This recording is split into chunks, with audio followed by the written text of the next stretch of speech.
When we last left our heroes, they were at the Nomad's Rest Inn in Zithmorcane, taking a much-deserved slumber when they were abruptly awakened by terrified screams coming from outside. El notably awoke to a note written by their host, Hamad the Unseen, leader of the resistance in Zithmorcane. He had also left behind a key.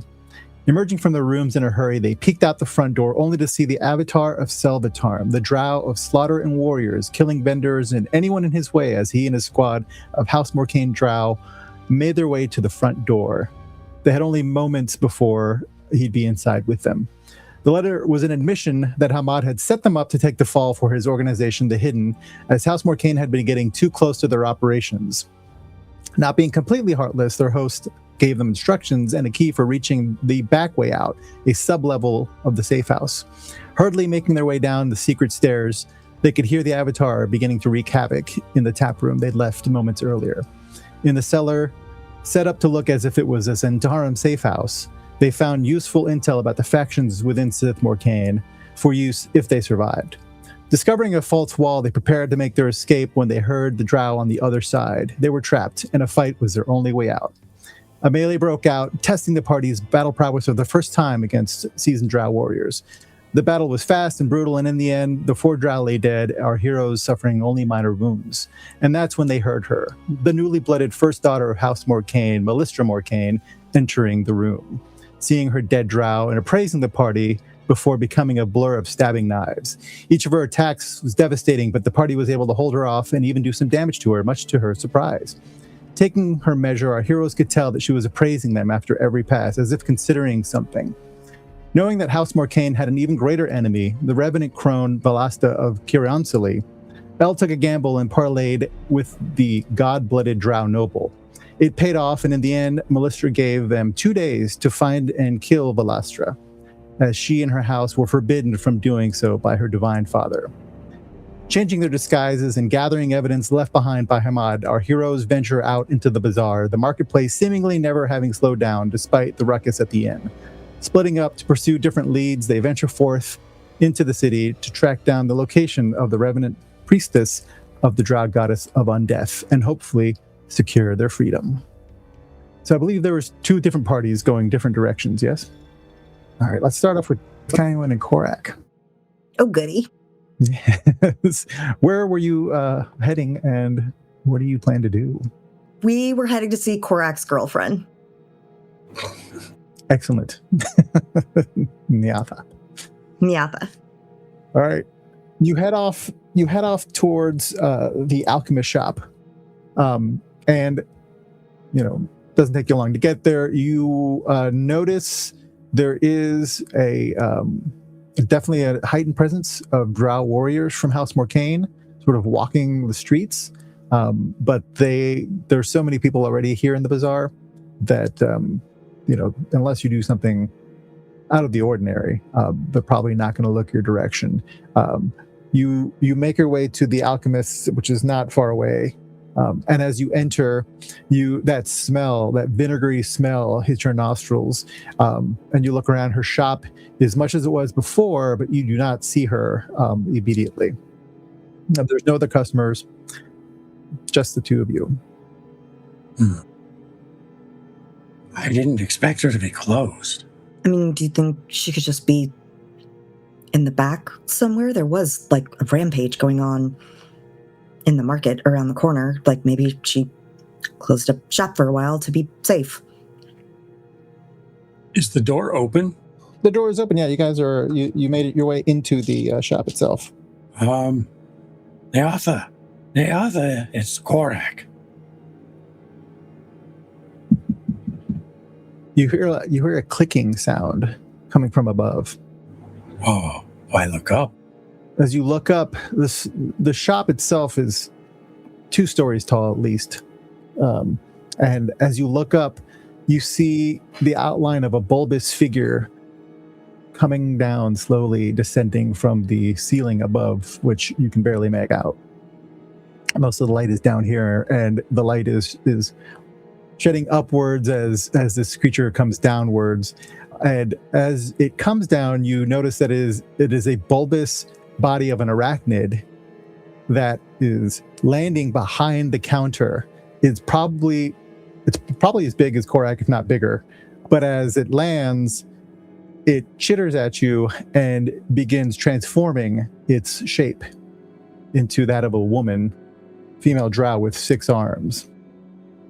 And in moments, Nyatha is standing behind the counter, looking at you. Ah, yes. My favorite customers of late. Hi, I didn't know you could do that. I am Aranya. She starts with her 6 arms, cleaning the counter, getting back to work, crushing something in the little mortar and pestle. Well, what do we need here, kind one? Oh, I mean, I was gonna try to see if she was interested in the Ankeg. Oh, right. We have something to show you. Yes. Can I interest you in any of these monster parts? We had a recent run-in with an Ankeg. Ankeg? I know what it is. I don't know how to say it. Giant tunneling acid bug monster. Yeah, she looks at all the parts. She starts sort of mumbling to herself as to what she can use. Yes, acid gland is still in. Very good, very good. You did very well. She looks it over and she says, "Do you need the carapace?" No, if you have use of it, we'll throw that in. You know that you could take it to armor and get more for it, but last time it was more expedient just to take the low ball. And we're in a rush. We don't want to be bouncing around too many places right now. She will offer you a trade for potions that she did last time, or she can pay you in gold, and she will offer you 300 gold pieces worth of potions or 200 of straight gold. I motion to kind one. I forgot your Zentarum name, but I wonder if we want to trade for information. Yeah, we can do that. Okay. Whatever. I mean, we don't really need the gold. We need whatever's going to get us out of here. So potions or information for sure. And it's slate. I'm going by slate here. Right. I knew it was something about rocks. Yeah. Okay. Right. Nyatha. We may be willing to trade for information. Oh, information. Yes, that is a currency I deal in. So, the first time I came in here, there was someone who was here already with dead eyes and a way of smelling about them that was odd. Yes, I remember. Yes. What were they doing?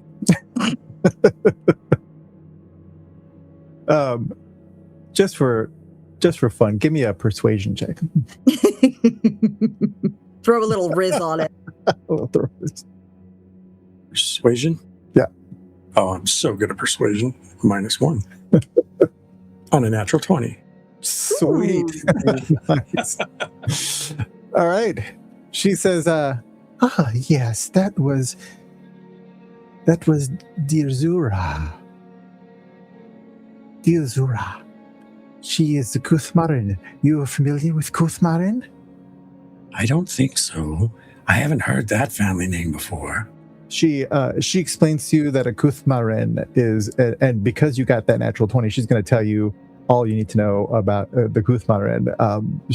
It's like a topic she's been waiting for somebody to ask her about. But she starts talking to you. The Kuthmarin is an undead that is created specifically by priestesses of Kyriansali, and they are created from the living up until the ritual is done, bodies of Loth priestesses. And so you would imagine from the history that you know, this Kuthmarin was created We're talking about 120 some years since the Church of Kiransuli took over Zith Morcaine and Myrmidro, which is the parent town. And so that happened over 100 years ago. And at that time, the Kiransuli priestesses, when they defeated the Lolth priestesses, made them into Kuthmarin. Nyatha, remember when Elle and I had secrets? Yes, yes. You are wearers of purple, but not really. Well,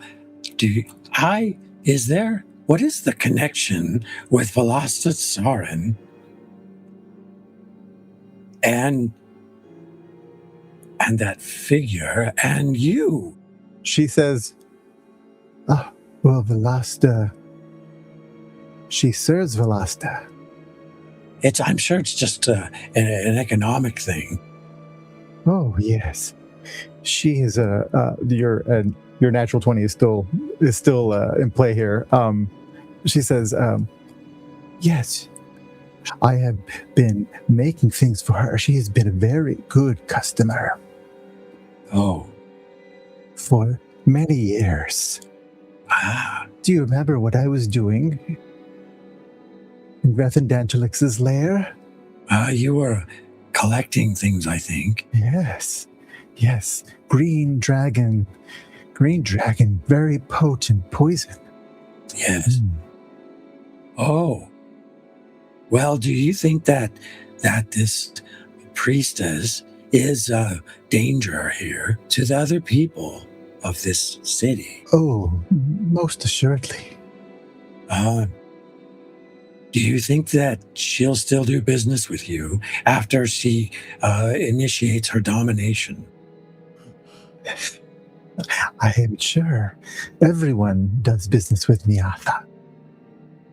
And Nyatha does business with everyone. Well, a slate. Did you have anything else you wanted to sell? That's kind of all I have managed to get in a day. I think that's about it. But next giant monster thing we kill, we'll be back. I look forward to it.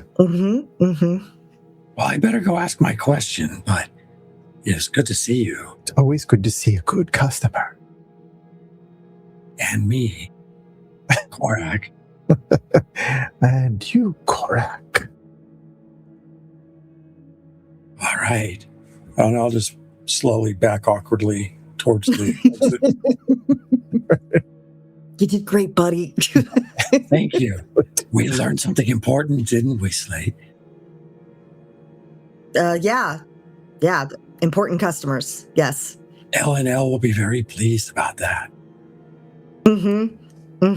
Assuming they live, of course, Well, L already died, so that won't be a problem for L. I mean, Luge. Lydian is a different L.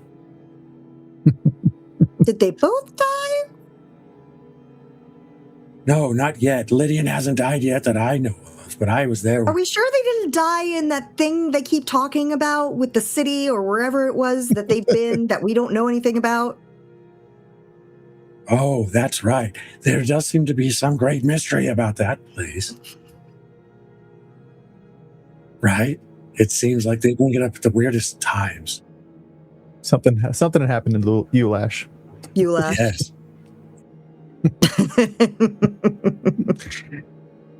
Upon leaving assuming you leave the alchemist shop? Yeah. The Eightfold Alembic, where do you go from here? I guess we're gonna start trying to head towards that cavern system. Well, do you think we should go by ourselves, though? It's true. They are supposed to be kind of around the corner from here, aren't they? Because they're going to go find that merchant with the kebabs. Well, yes, but even as confident as I am dealing with the dead, I'm not so confident dealing with a revenant by myself, or even with you. No offense. No, that's fine. After everything we've run into here, I would rather it not be just the two of us. I agree. Yeah, let's go try and link back up with them and before we start heading that way. And Slade. Yes. We should try and prevent each other from killing that little shittard that sells those fish sticks. I mean, I don't think I'm in danger of killing. Are you in danger of killing him if we go find him?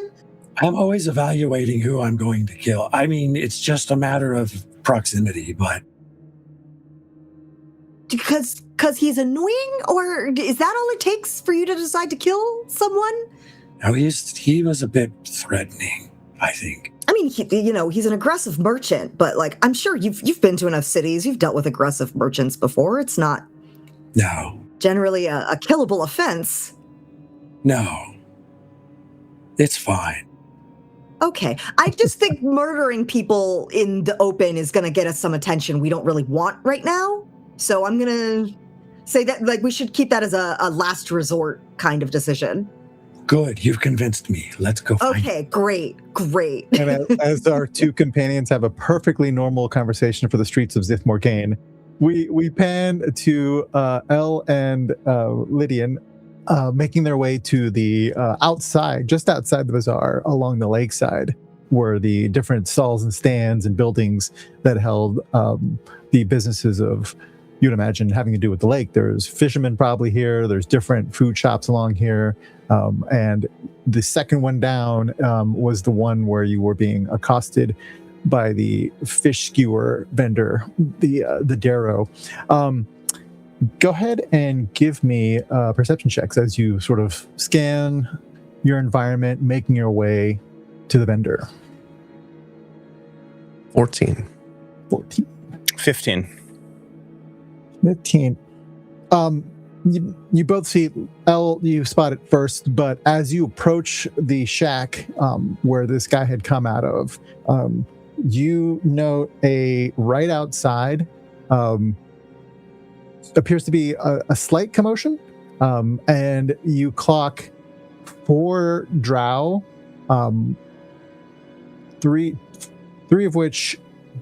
two of which seem to be drow warriors, one of which seems to be some official of some kind, and the last one you recognize from the blooding. You recognize her as Dessa Morcaine. She is she's the cousin, as far as you recall, during the introductions to the matron mother. And they seem to be, the one official seems to be talking animatedly with the Darrow vendor. I'll put my hand up quick to Lydian's chest. Spade. Check it out. Something's going on up there. With that, Lydian will put his head down, close his eyes, and cast Comprehend Languages, and then lift back up. And we'll continue to walk as if, like, hey, I'm just here for some fish and chips. Like, I'm not, we're not trying to be suspicious whatsoever. Because as you look, as you sort of take in the situation, and you're hearing the conversation, you see there's no customers anywhere near this place. People seem to be giving it a wide berth, and your Comprehend Languages picks up on the person, the drow that is speaking to the Darrow vendor. Appears to be the tax collector, the House Morcaine tax collector. And the Darrow is, a lot of nonsense is coming out of him. And the tax collector is getting fed up and annoyed with him. And it seems like they are in a heated conversation that doesn't seem to be going well right now. Gotcha. Looks like someone hasn't paid their taxes. This poses a bit of a problem for us. Is that Mercupto? Do we recognize the Darrow as the one that we saw before? You do. He's still waving the same skewer with the same fish on it. Does it look like he's sort of obstinate with these tax collectors? Is he putting up a bit of a verbal fight with them? Yep. And he seems about as stable as when you ran across him last. You also note that Dessa is the only one who's not focused on the conversation. She's looking around. Let's not. Speaking telepathically to Lydian, because we still have the telepathic link that I established before, and we totally overheard Kynwyn and Korak's thoughts on that whole conversation. It was quite disturbing, but it's a good thing Kynwyn talked some sense into Korak. I'll say, we need to see what's inside the shack. We don't necessarily need to speak with that madman, Mercupto. Maybe this provides a bit of a distraction as long as she doesn't catch us. Well, let's just stay by and use our peripheral vision and just kind of blend in until they're gone. Okay. Sounds good. I'm going to turn towards whatever vendor is like right there and just like pick up one of the wares and just kind of look at it nonchalantly, kind of look over my shoulder and then put it back on the display. Okay. You guys are in disguise as such. Go ahead and roll me a deception if you would. Disguise, air quote.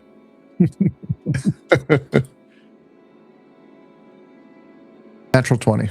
Nice. Nice. Drow. You are a drow. Yes, you are. I, however, rolled a natural 1. What is this? Are you going to keep that? Do I have a choice? I would love to not keep it. I don't know. Do we? Do I have something? Don't we still have like group advantage from or inspiration from last session? We have two team advantages. Can we use those after the fact, or that's heroic advantage, I think. It would be a heroic advantage, yes. Yeah, Yes. we do not have those. We have 2 normal advantages. So Gotcha. All right. And you don't have like lucky or something like that. now we just For let the your dice tell their character. story. I picked up lucky. All right, here's what happens. With the 20 and the 1. The 20 means Lydian looks like indistinguishable from any other drow that's walking around. Elle, however, you have caught the eye of Dessa Sigmor Kane, and she looks in your direction. You're, like you said, you're only a couple stalls down, but she's looking hard in your direction. Lydian, with a 20, you notice that she clocks him. What are you guys doing? Do not look at her. I said, don't look at her. Shit, I looked. Just turn around. Just go to another booth. You're getting too much attention. Okay. Oh. I'll I'll try to cover for you. I turn around and I start walking really awkwardly across to a different booth, and then like a fucking amateur, I turn on and look again because of the natural 1.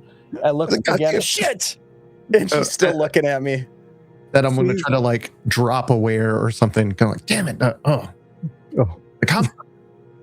All right. Lydian is dropping things, trying to distract from Elle, who has been clocked by Dessa. She doesn't seem to, she's not taking any action yet, but she is staring in his direction. Just as Kynwyn and Korak, you bump into Korak. And Korak, this little drow, oh no, it's your friend. It's clearly your friend. His disguise is terrible. You can tell that it's your friend Elle right in front of you as you guys bump into him in the crowd right outside the bazaar on your way to the fish stand. Don't look. Dessa Morcane. Don't look. Over there. Don't look over there. Don't look. Oh, you looked. I'm looking at you. I can't figure out why you look so bad.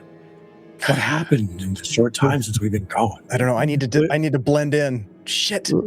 You don't. God, you stand out like a sore thumb. This isn't helping. Wow. I'll look at Slate. And I'll look at Korak, and we will have a conversation, completely ignoring these 2 drow to our side. gonna keep walking past them. Don't look. That's probably. And I'll just go good. to a different stall. Okay. You're looking around. The only way away from her is back into the bazaar, like back into the castle walls. Otherwise, you're going into a less populated area, and you'd be walking right past her. I'm gonna do that because I'm thinking she'll never expect that. Right. No one who was trying to be, sneaky would do that. So I'm gonna do it. I'm doubling down on this disguise, and I'm going for it. I'm just gonna walk by and I'm not gonna look. Just gonna We're professionals. Kick a rock and Lydian, your 20 is still in effect. You're clocking this, what your friend is doing, and you're also clocking the fact that Dessa is still staring at him. What are you doing? Luge, I need you to look straight ahead, find something to focus on, and walk with intention. Do not look at her. Do not look at the building. Find something in your eyesight that's not her. I'm so nervous right now. I'm so nervous. Do not even blink. Just relax. Just breathe. Just focus on where that thing is and go. Do not. You belong. Yep. You belong. I totally belong here. I'm a drow. Let me ask you this. Are you steering him back into the more populated part of the market, or are you letting him walk past her into the... It's too late. I'm committed. I'm trying to coach as best I can because I see that he's going to walk past. All right. I have a thing. You have a thing? What do you have? I'm going to turn to Asha and I'm going to tell her to go steal a kebab out of the guy's hand as a distraction. Okay. right in the group of tax collectors. Nice. Exactly. She's just a cat. She doesn't know any better. What are they going to do? Blame the cat? Excellent. Give me an attack for Asha. See how well she grabs that kebab. Okay.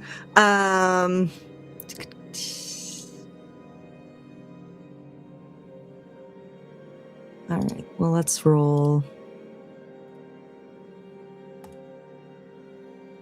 Oh no.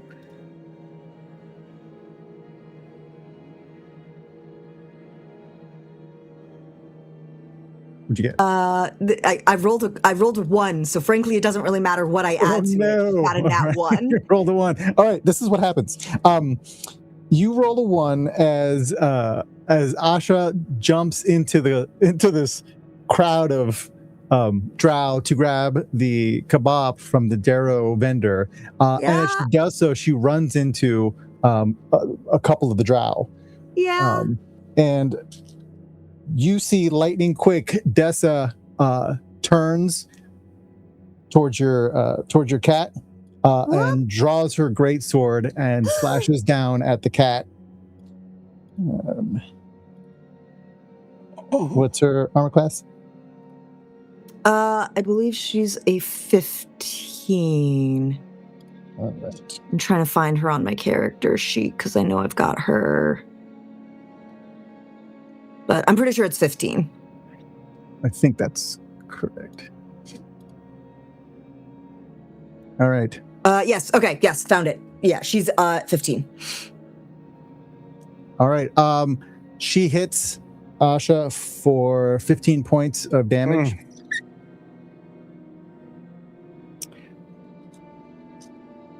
And then she tries to hit her again, but misses the second attack. What's Asha doing? Asha is going to retreat back to me as I shout to leave my cat alone. What are you shouting that in? Undercommon. Okay.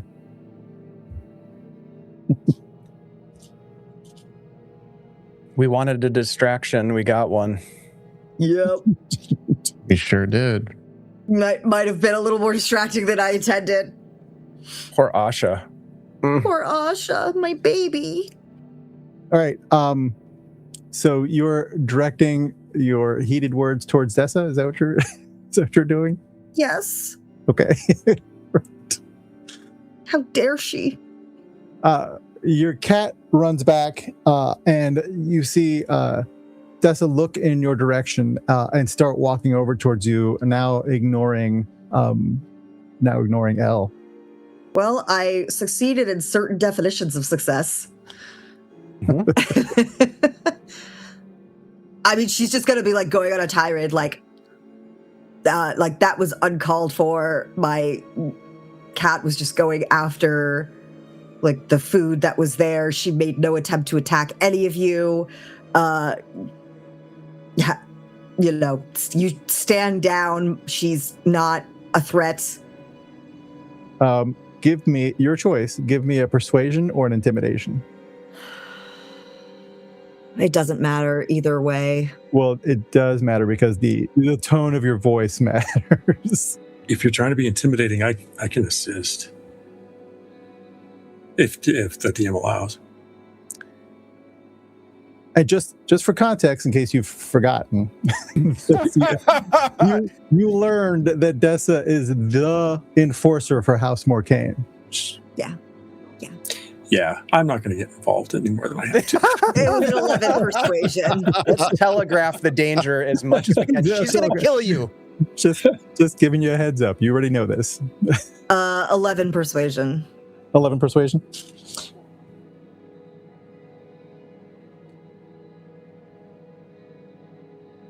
She walks up to you, and as she gets closer, she gets bigger, and, bigger than you thought.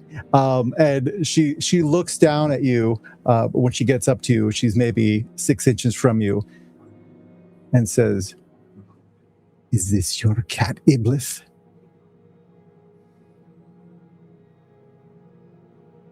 Yes, if that was unclear from me speaking on her behalf.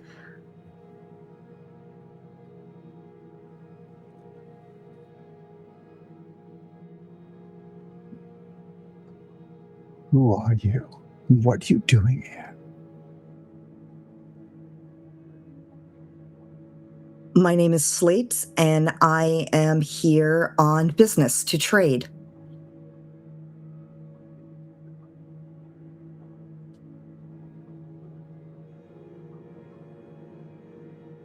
We were here in the markets. We just finished a deal back at the apothecary shop, and we were on our way to get some food, and I admit my companion might have been a little overly hasty. It has been a while since we've found anything edible down here.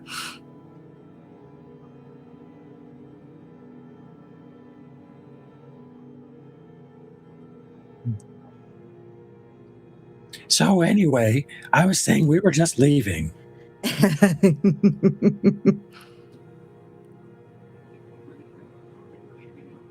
Give me a reason not to strike you down where you stand, Iblis, for your cat's behavior.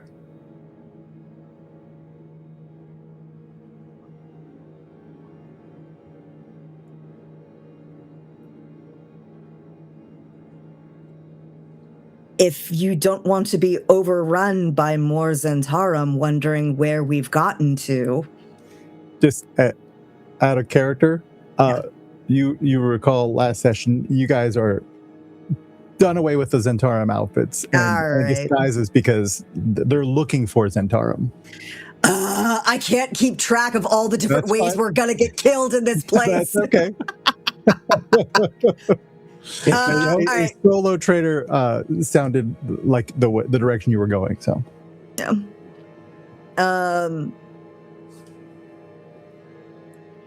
Are you in the habit of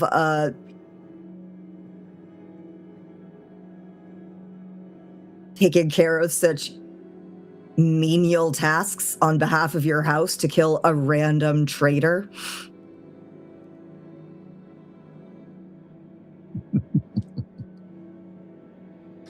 You have to do something, Luge.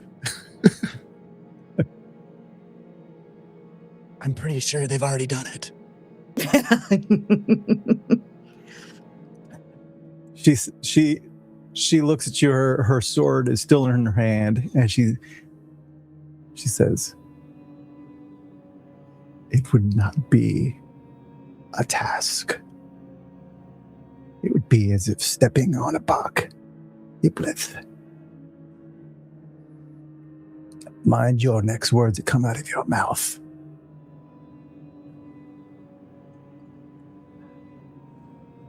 Slade, maybe we can offer a gift and walk away. Do you have anything to offer her? Because I don't have anything to offer her. Besides a punch in the mouth. Well, a punch in the mouth is not worth your head. Mm-hmm. Oh, no, I mean it, because then what we'll have to do? Allow me to try. People don't always like my mug, but down here it seems to be effective. My lady, we do apologize for the inconvenience. Is there some small gift we could pay you in recompense for the disturbance and the inconvenience of your day? Says, does this one belong to you? Nobody belongs to me. I'm sort of solo.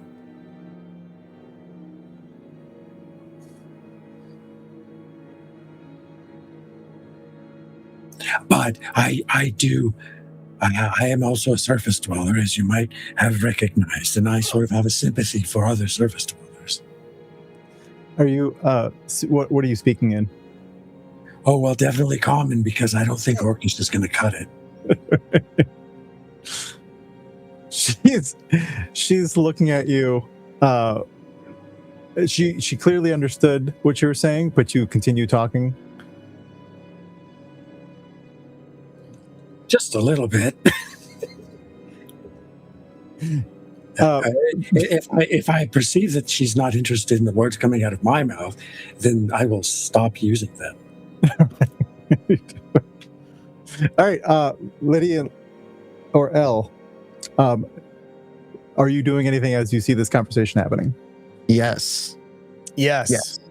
What are you Of course doing? we are. What are we I doing, mean, most Lydia? of the conversation's been in undercommon. Did you guys have the thing to understand undercommon did. at least Lydia- going? Lydia Okay. has it up, me. yeah. I had comprehend Okay. languages on, so I'm just going to trust that Lucia's going to continue with the plan while I try to not die with you two. So Look, I am not a charisma person, You can speak so to the me fact that with, I am currently telepathically. trying to talk my way out of this is bad. Yeah, Lydian, you can tell from and the two of you can tell from her body language. Right. She's you think violence is imminent. that's full roll. Got it. Okay. Lucia, if I die. Yeah, you know. Continue with the Get plan. yourself killed. I'm gonna try. So he's gonna just like look one more time over at Lucian, like give him a nod. He's gonna turn around and in the closest thing to like a drow type accent is Slate, come, and we'll walk and as he sees the authority will continue with a very kind of a bow, kind of similar to movements you saw at the bloodening, the bleeding, the bloodening, the thing, The blooding. Yeah. blooding, and we'll kind of walk in between, and we'll see Korak and whatnot, and we'll go up to her and be like, "I'm sorry." In telepathy, slap, be like, "What did I tell you?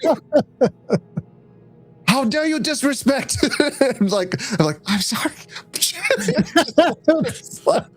Like, I'm really sorry.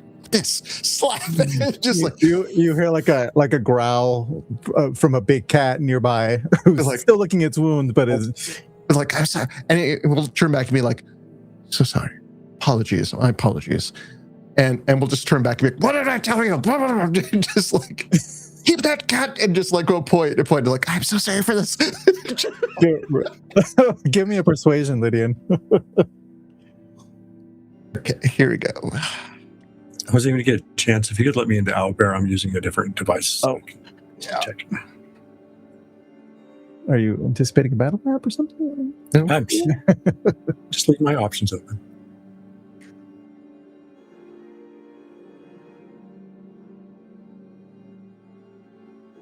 $15. 15. All right. And you're lucky you rolled the 20 on that disguise check, which is still carrying over. She looks at you. What did you say that in? What language? I said it in kind of like I wanted to sound distressed, so it was kind of like an undercommon cant, just kind of a very quick, more of a just like a disgruntled like sibling or Sure. master, like Sure. more Clearly frustration. Master. You think Master was the right choice to go with there. You know, kind of like, why I leave my slaves for 2 seconds and like so how are these servants and their animals, and just frustrated and apologetic, like turning back, apologetic, angry, apologetic, angry. Damn it, Chewbacca. Your obeisance seems to mollify her for the moment, and she begins putting her sword away, and she says, "Keep a tight leash on your slaves." He will bow, and he will just hand a potion. Some kind of he knows not to use gold, but just some sort of he will hand over one of his healing potions just to please, please. She takes it, and she gives one last look to the two of you and walks back towards the stand. And you see her look around like, where'd that other guy go? But she doesn't seem to spot. But she goes back to the argument happening over by the fish stand. Where are you guys going?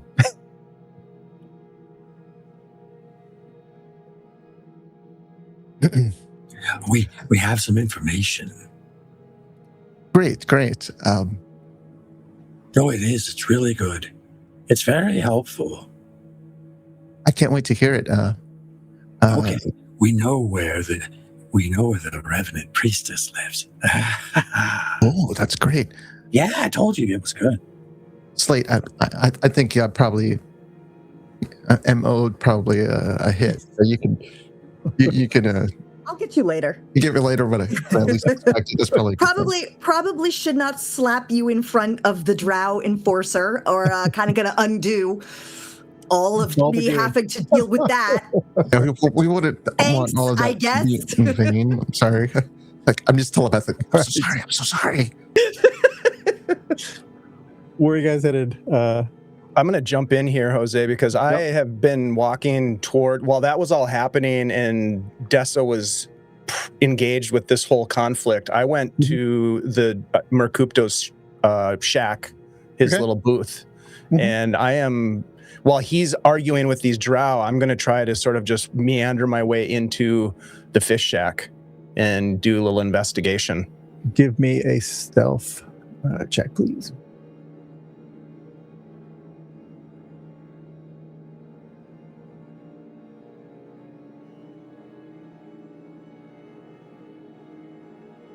That's going to be a 19.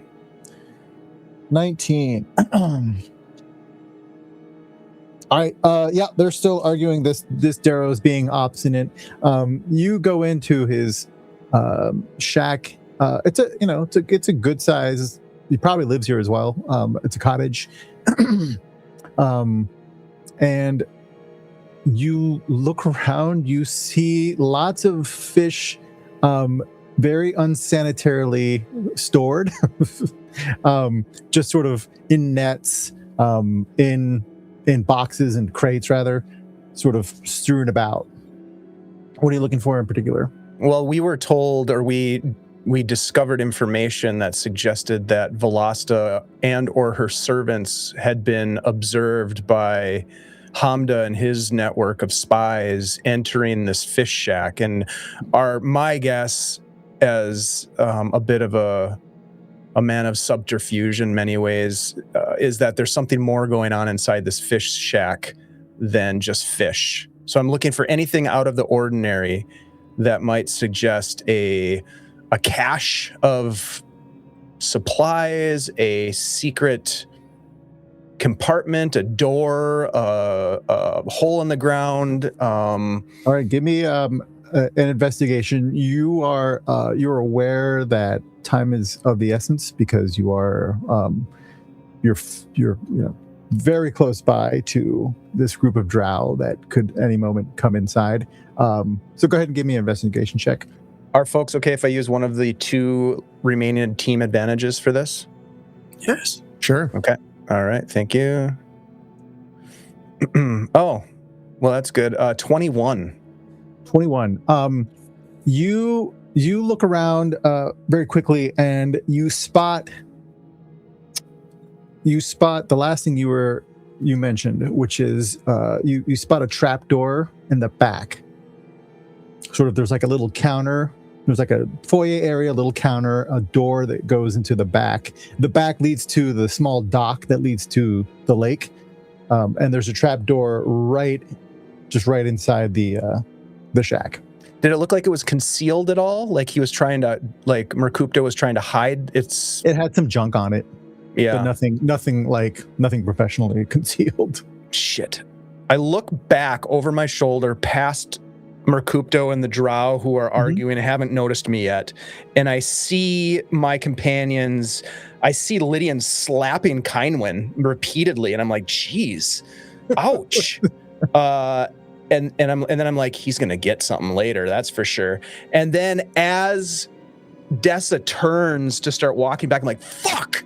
And I quickly open the hatch and I go down and I pull the lid back over the top of me and look around to see what I see.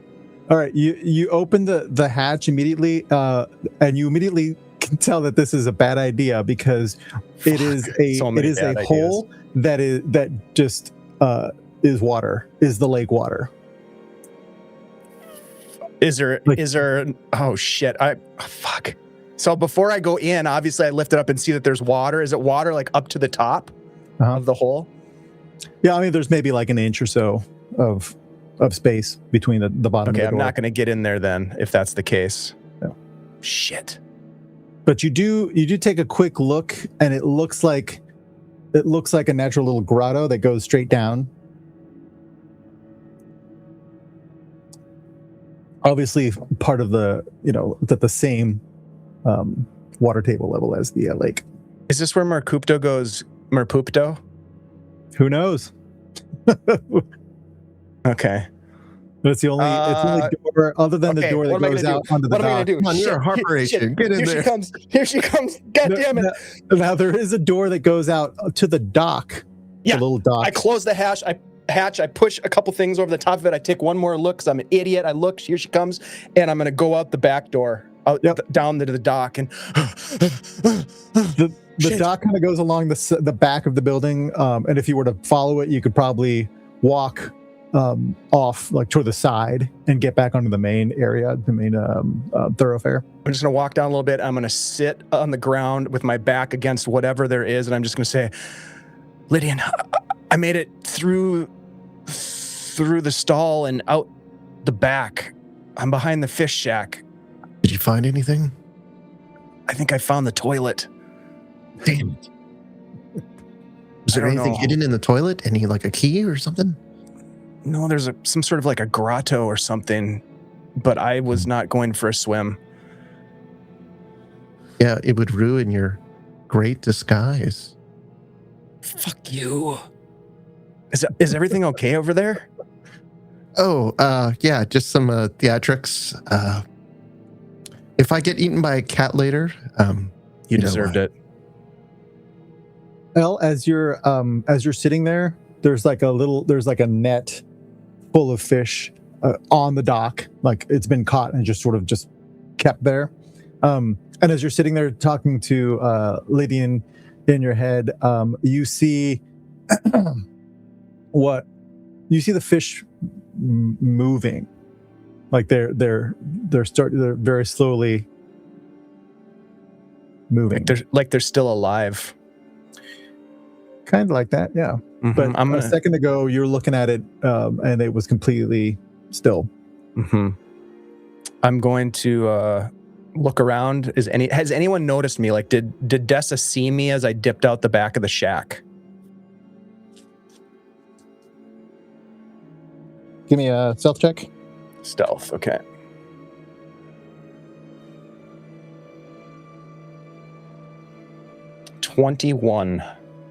Nope.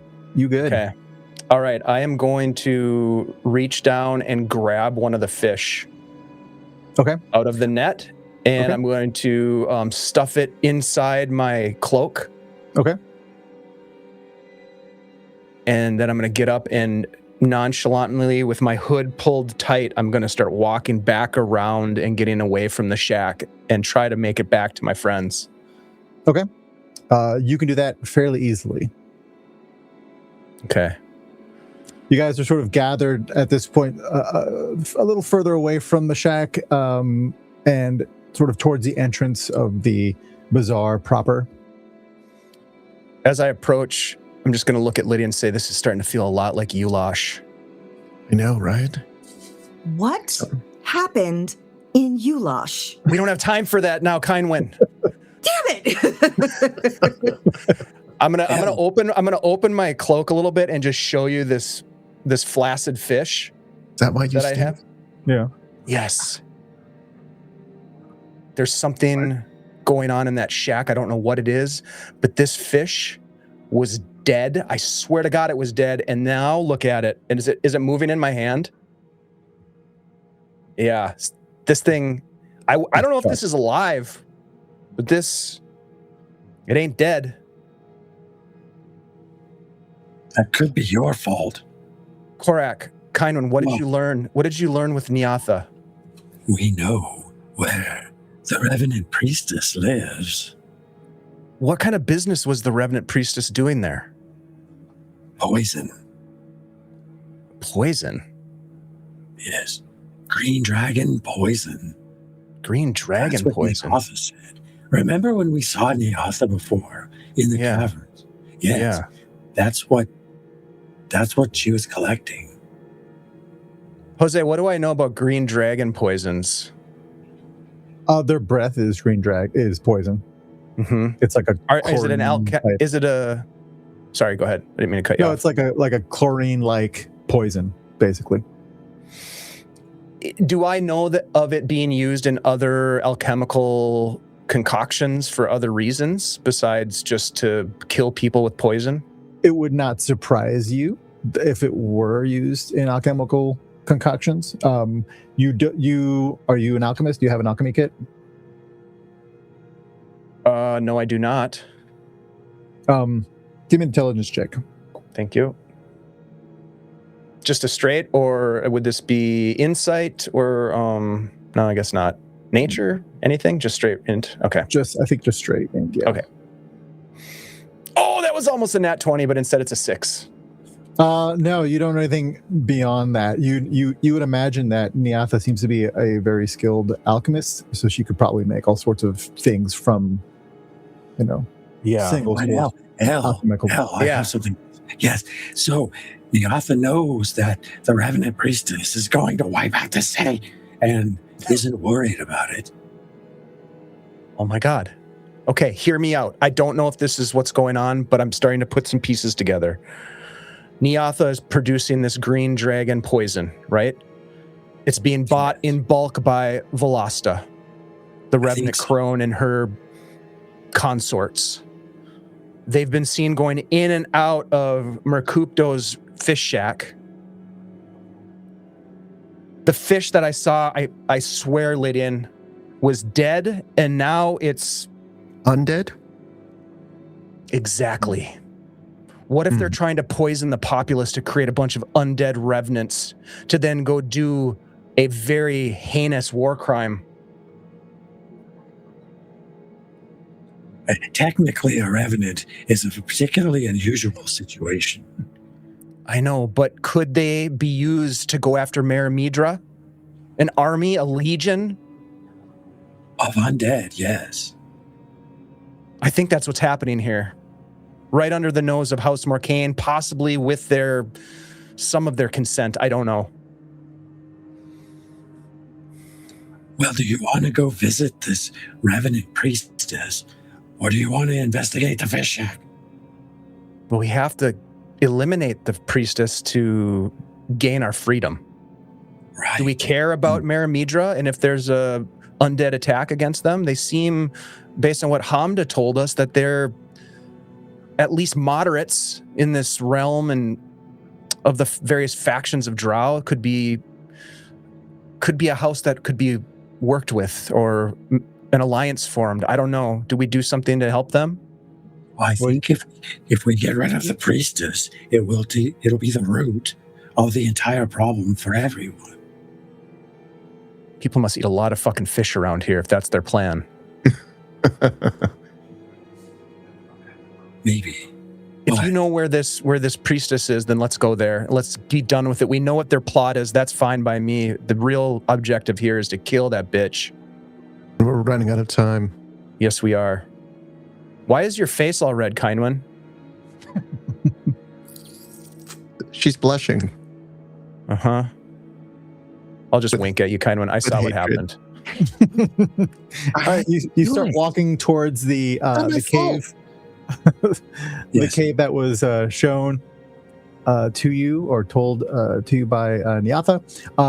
You walk back past the alchemy shop, through the bazaar and out the other end, where you come out into the main cavern.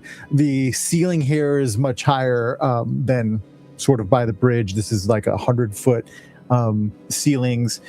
There are cottage-sized mushrooms that are indeed being used as cottages by different beings.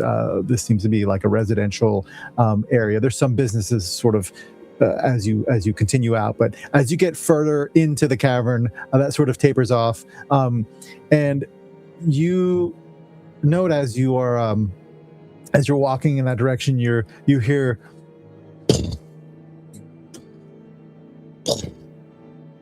and you're being caught up with by a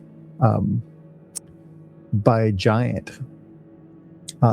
You saw these stone giants before, but as you sort of glance over your shoulder, you see a couple of them walking with these immense buckets. They're sort of slate-skinned, colors of slate. They're bald. They're about 17 feet tall. One of them looks bigger than the other. The other one looks much older, and they are carrying over their shoulders 2 enormous buckets of water. Oh shit! Get out of the way. Heading same direction as us? Yeah. Okay. We don't want stepped on. And you see them heading. You see ahead. You can see their you assume their destination as they're sort of walking ahead of you towards this another, not a lake, but like a reservoir up ahead.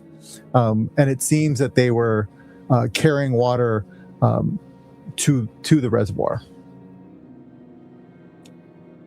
which is not far away from your final destination here. Well, I don't like how you said that. Phrasing.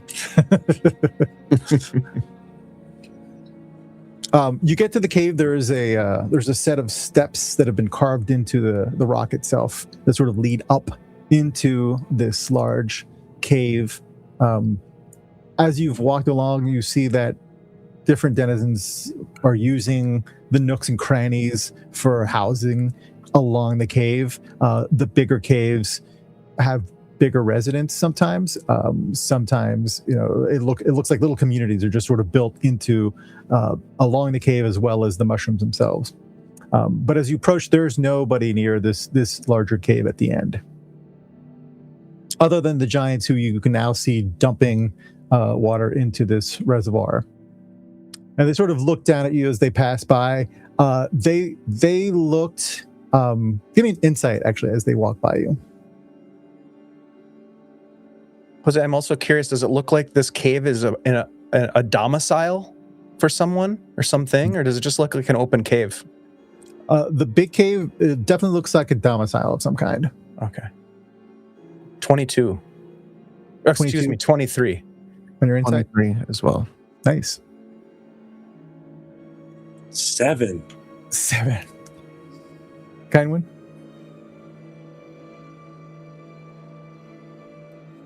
Sorry. Run that by me again. Your insight check, if you want. You don't need to make an insight check. Yeah, no, I do. Dirty 20. Dirty 20. These giants look broken. They look like they have been, whatever their situation is, they do not look happy. They look like whipped dogs, basically. And they are, one of them is clearly older, skinnier than he should be. The other one is younger, not as malnourished, not as old, but still sort of seems to be following his elder's lead. And they're just sort of, downtrodden as they walk past you. They're sort of walking across as you get to this cave. This cave is a larger cave, but as you walk up it, you can smell that familiar vinegary smell that you smelled, Korak, before when you ran into what is now, what you know now was Guthmarin. Hey, everyone stop. Do you smell that? Yeah. That's the odor that I smelled from the figure that was in the author's shop the first time we went in there. I think we're getting close to a great number of necrotic figures. And we have to realize we're just walking in the front door of this individual's domicile. We have to be ready. Are we just gonna walk in and say, "Hi, we're here to kill you"? I've never been here before, so I don't know exactly what it looks like. But it seems to be the thing we're doing. The cave itself is pretty large. There's no divider. There's no door. It's just this big opening that goes into a bigger cave. Does it seem like it may be heading toward another community, or? I mean, there could probably be little caves off of this bigger one. Okay. Hard to say. I think we'll know it when we see it, but that odor tells me that we are not among the living, such as it were. Although, El, I've never smelled you like that before. I should hope not. And if I did, I would hope that you would tell me as a friend. Well, I would have. I would have said, oh, they smell like you, but they don't. You don't. So Thank you're you. a different sort of dead, yes. You walk in, discussing this, into this large cave. The cavern does sort of branch off. There's little alcoves within here. There doesn't seem to be anybody living here, though. Didn't she say it would be at the end on the left? Yes, the cave. Or was that just this cavern, not where in the cavern? Well, we don't know where for sure. It's a large cave, but it won't take you more than a few minutes to sort of see all the nooks and crannies there are to see here. And you can do so fairly easily. In one of them, it appears this whole area has been used at some point as a living quarters. There's nobody in here now, but there's appear to be some signs of maybe there was a pallet over here. There's some bags and such. What would you like to do? Is this where they're making them? The undead army? I don't think so. It's pretty in the open. There's nobody. There wasn't a doorman or anything. It's the voice in your head. If your theory is right, Al, then that the undead army is being formed back in that city. Here, I think this is a bit higher level than just zombies, as they're referred to in the popular vernacular. I mean, the only other lead we have is that Durgar Gurk. Oh, that's not much of a lead. That one is fish bait, as far as I'm concerned. Like I said, one of the little alcoves has a pallet, and it smells more strongly in here. I'm gonna go look at it. Sure. Let's take a look. Be careful. You do a investigation. To investigate this. Yep. I'm going to go with for security. Yeah, for security purposes. Thank you. You want me to roll investigation? Yes, please. Okay. Oof. 10. Okay. Also, just as an aside, I am going to give one of my potions of healing to Asha. Okay. Because she took a hit. She did take a hit. That was a big hit. What do we get on investigations? 10. 10. What else? I'll give it a shot. Because I'm there. Yeah, me too. Oh God, my investigation's terrible. Oh, Got a natural right. 20. Hey-oh, there we go. Nice. That's what we need right now. That I bounces take it- with my natural one. I take it natural 20 for Lydian is fairly good after modifiers. Yeah, after modifiers, it was. I just looked at the dice. I didn't look at the. Let me bring that up. 22 total. 22. 22. All right. You look around. This place is sort of dirty. It's messy. There doesn't seem to be anything that stands out until Lydian, you find on the back alcove there's just like this stack of blankets that smell, and you happen to search there, and you find a little dugout that appears to be that holds a chest. Check this out. Could be What's up? trapped. It's like, is there a chest inside, or does it look like it fits a chest? Like a chest goes in here? There is a chest there, yes. No. Hold on, Lydian. Just let me take a quick look at it. Okay. I'm gonna check it for traps. All right, do it. That is gonna be a 19. 19. Yep, it is trapped. That is trapped as hell. All right, everybody back up at least 15 feet. Oh, shit. I'm going to wipe the sweat from my brow. God damn it. Okay. I've done this since Ulash. Fuck. Okay. I'm going to take with that roll. Do I get a sense that it can be disarmed, or is it? Yeah. Oh God. Okay. Thank you. Control your breathing. I'm going to take a couple of deep breaths and try to center myself as best that I can. Oh my God. And I'm going to try to disarm this son of a gun. All right. I'm assuming that uses my thieves' tools, It does. Yep. which would be Sleight of hand. Sleight of hand. Okay. Plus my proficiency. Okay. Yeah. Oh, okay. That is an 11. Excuse me. That is a 14 with my proficiency. 14. Yeah. Shit. Listen for a choice. Good run. Drow traps are the hardest too. Someone got antitoxin, right? Because we're about to use. You see, Drow. luckily, you open the lock while you're trying to disarm it, and you hear a click, and a needle shoots out and hits your finger. You take 6 points of damage, and you have the poisoned condition right now. Oh my God, I'm dying. Oh no, and yes. I've been poisoned. I've been poisoned. And I'm gonna kind of stagger back, holding my thumb. What does it look like? Is my thumb like? Does it just look like it's been pinpricked? It looks like it's been pinpricked. Yep, it's very innocuous. I got you. And Suck it out. they're like, here's some antitoxin. Like, I'm like, tourniquet the thumb. Tourniquet. Shit. Stop it from spreading. Okay. And then, what do I drink it? Pour it on the thumb. Oh no! Oh shit. I'm sure it works both ways. Just you're able to apply the antitoxin like you would know how to do, and you don't have the poison condition anymore, but you did take the damage, unfortunately. Oh God.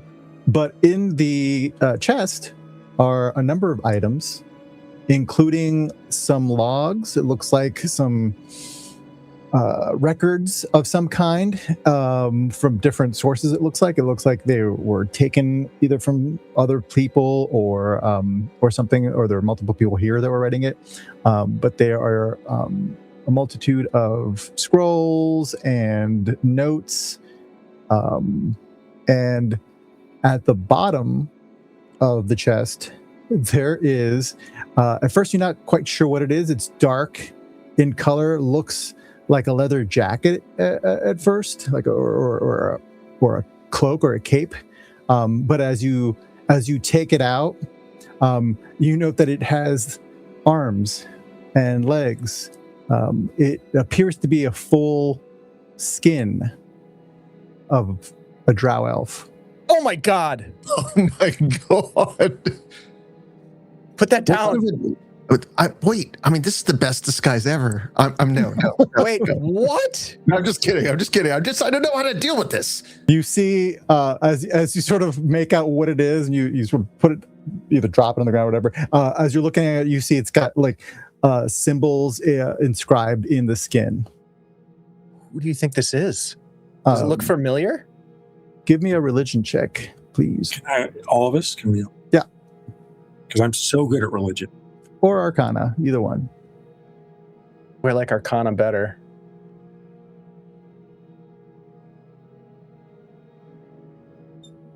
$13. 12. 17. 17. The cleric. Poopy. 17. Was that religion correct? Yes. All right. It's You the know, same as Arcana. you know what this is immediately. This is the skin of the Kuthmaren that was made, and you think that this skin has something to do with how it is controlled, because most undead aren't controlled for long periods of time. But you think that whatever ritual was done when this skin was taken means that whoever holds it or knows how to use it can control. Sort of like a voodoo doll. Kind of, yeah. That there is a manipulation device for whoever it belonged to, which was that vinegary smelling person that I saw, I think, or one like them in Neatha's shop. That Just is destroy it. well, there's ramifications for doing that. Like what? I don't know. But there are. If we destroy it, will they not be under the control of this revenant They may crone? truly die, which is fine. Shouldn't they be laid to rest anyways? Allowed to pass? Yes. My concern is it might be some sort of an alarm. It would notify whoever controls them that this device, that this object has been found and destroyed. Maybe it will flesh out this crone once and for all. It could, yes. Or it could just send some of their minions that maybe just... See what I did there? Yes. As you discuss the skin, you take, I would imagine, take some time and look at the actual writings that you were able to get out of this crate, out of this chest, and it looks like research that somebody was writing down, and it's written in Elvish, that writing down as to how to backwards engineer using the Faerûn as a catalyst for necrotic energy. Backwards engineer is in putting life back in. As in, when you were briefed at Storms, she told you about the fact that there was this madness that swept when the demon lords were in the Underdark, and there was a madness that overtook people, and they didn't know how it spread. And these notes, these journals that you found, looks to imply, and this is after probably an hour of reading this stuff, looks to imply that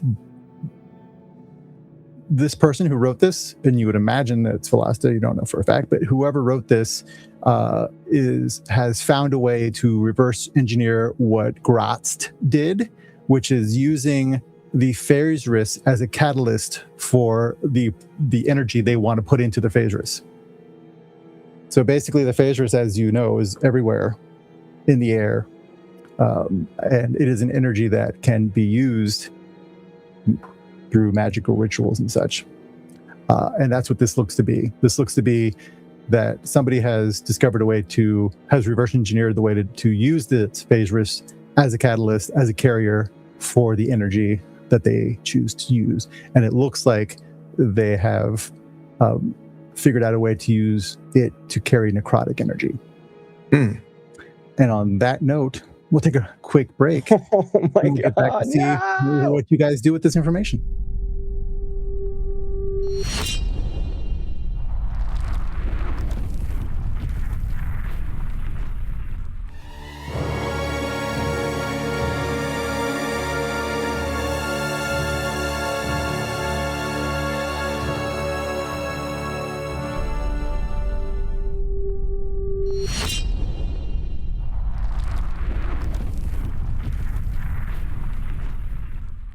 Yeah, so amongst the other things you find in these different writings and logs, it looks like she was trying to reverse engineer what I mentioned before, the Faerûn being used as a catalyst. It looks like there is a schematic for some sort of device. Give me a religion or arcana. And because you have the writing in front of you, we'll do it with advantage.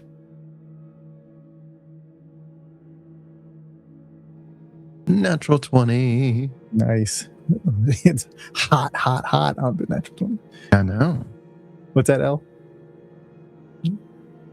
You're muted, Dave, I think. 17 for L. 17. Nice.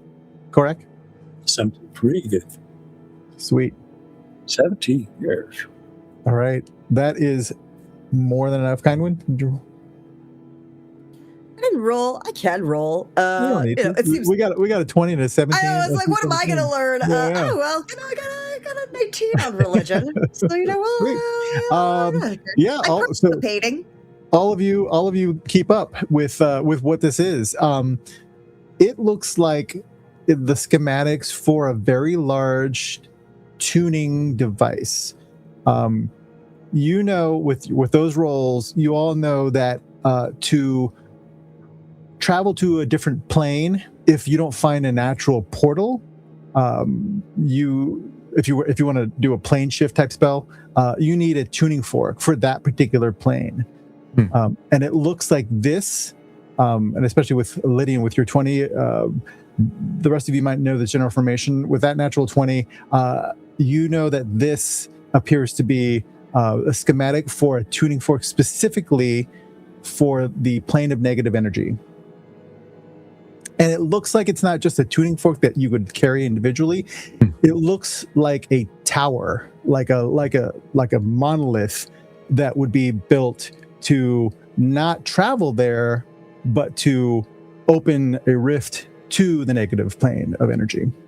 Is the rift size proportionate to the size of the fork? Like if you made one so large, oh my God. Yeah, it's like 12 feet tall or so. And it looks like it was made in pieces. And in that description, in the schematics, there is, it mentions the stone giants. And it mentions one of them by name who was basically, looks like commissioned, because stone giants are known for their craftsmanship with stone, and it looked like this thing required very fine detail and very specific ways of construction. And it looks like it was built in pieces to be taken from one place and put in another place. Can we tell by this, by these notes, the date in which it was created? Like, finally. It looks like it took about 10 years to create it, to make it. That's the level of craftsmanship and size, and the fact that it was built small to be carried somewhere to be put back together. What do you make of it, Lydian? This is bad.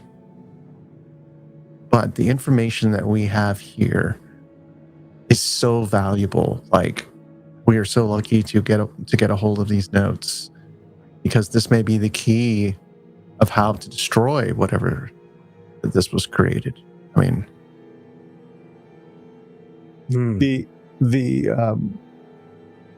The 20 on Arcana also gives you a further insight, and that being that this needs to be powered with magic, and it looks like she had found a place to do that.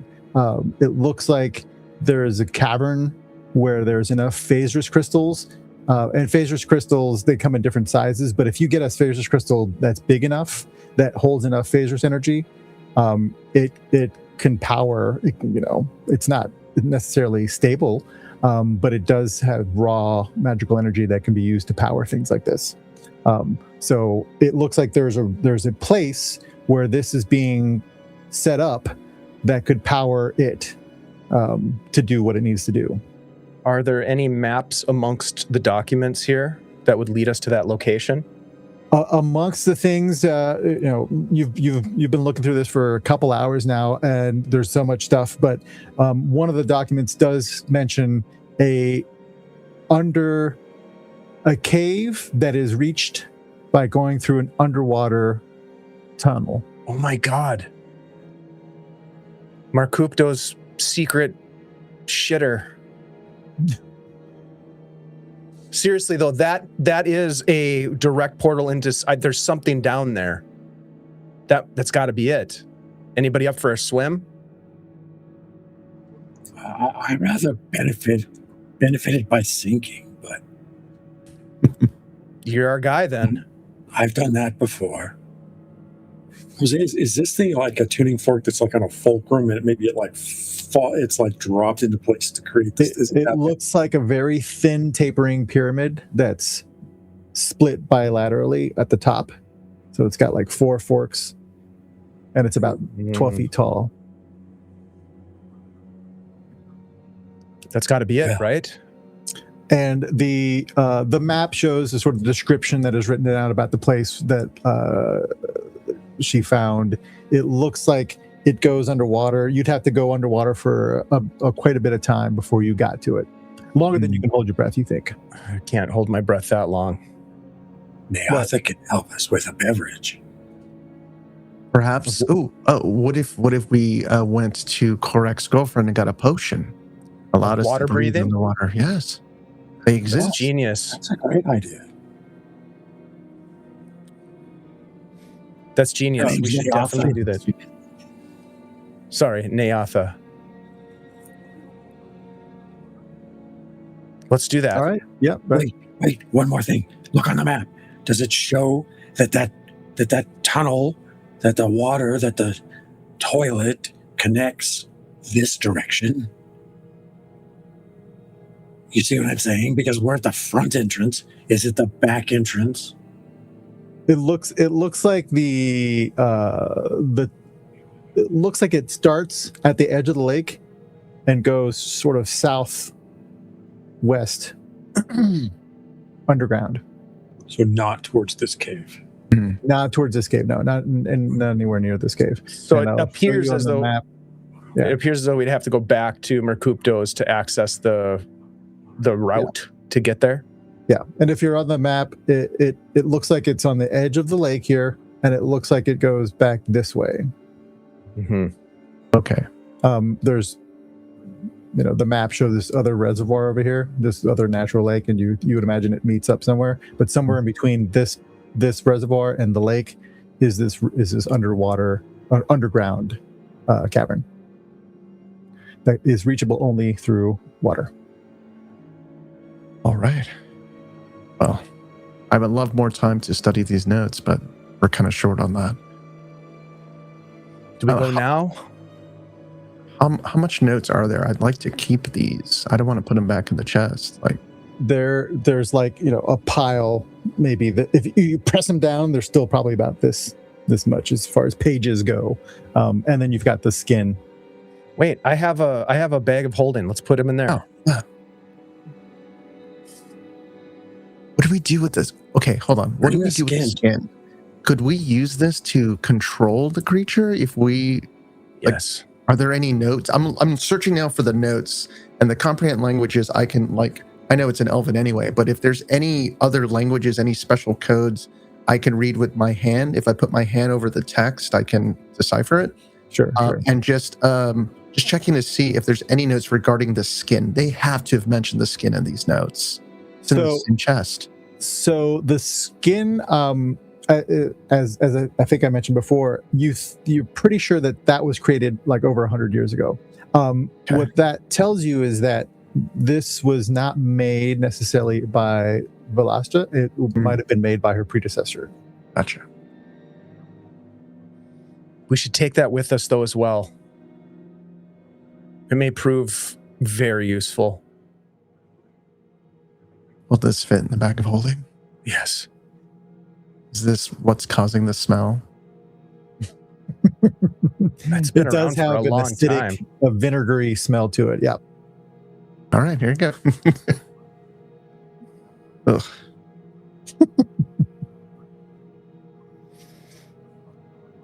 Okay. Korak, you got your religion check, I believe, when you first discovered the skin. You're fairly certain that it could allow you to use a certain ability from Channel Divinity if you possess this thing. If you didn't, you wouldn't be able to. Oh. So I'm aware of a certain ability from Merkel. If I have such a device in possession, that could be very useful. Okay, here you go. Against the undead. I'll hand it back to you. Well, maybe carry it for a time inside the bag so it doesn't smell as we're walking through the street. Put it back in the bag. All right. You grab the stuff. Where are you going? Straight to Nyatha's? Is that what I'm hearing? Yep. With haste. With haste. Yeah. You head back that direction. You pass by the giants that seem to be. There's 3 of them now, and the last one seems to be sort of playing with like a fidget device of some kind, made out of stone. And you sort of see them. They see you. There's not many people in this part of the cavern, but as you walk out of there, they take note and they look up as they see you walk out of the domicile of what you have found out is Velasta. And you move along. You carry on to Nyatha's. She is where you left her. She is still behind the counter. Looks like she's preparing orders. As you come in, she looks up. Ah, my favorite wearers of purple. I bet you think all we do is shop. I know you do other things. Oh, yes, I do.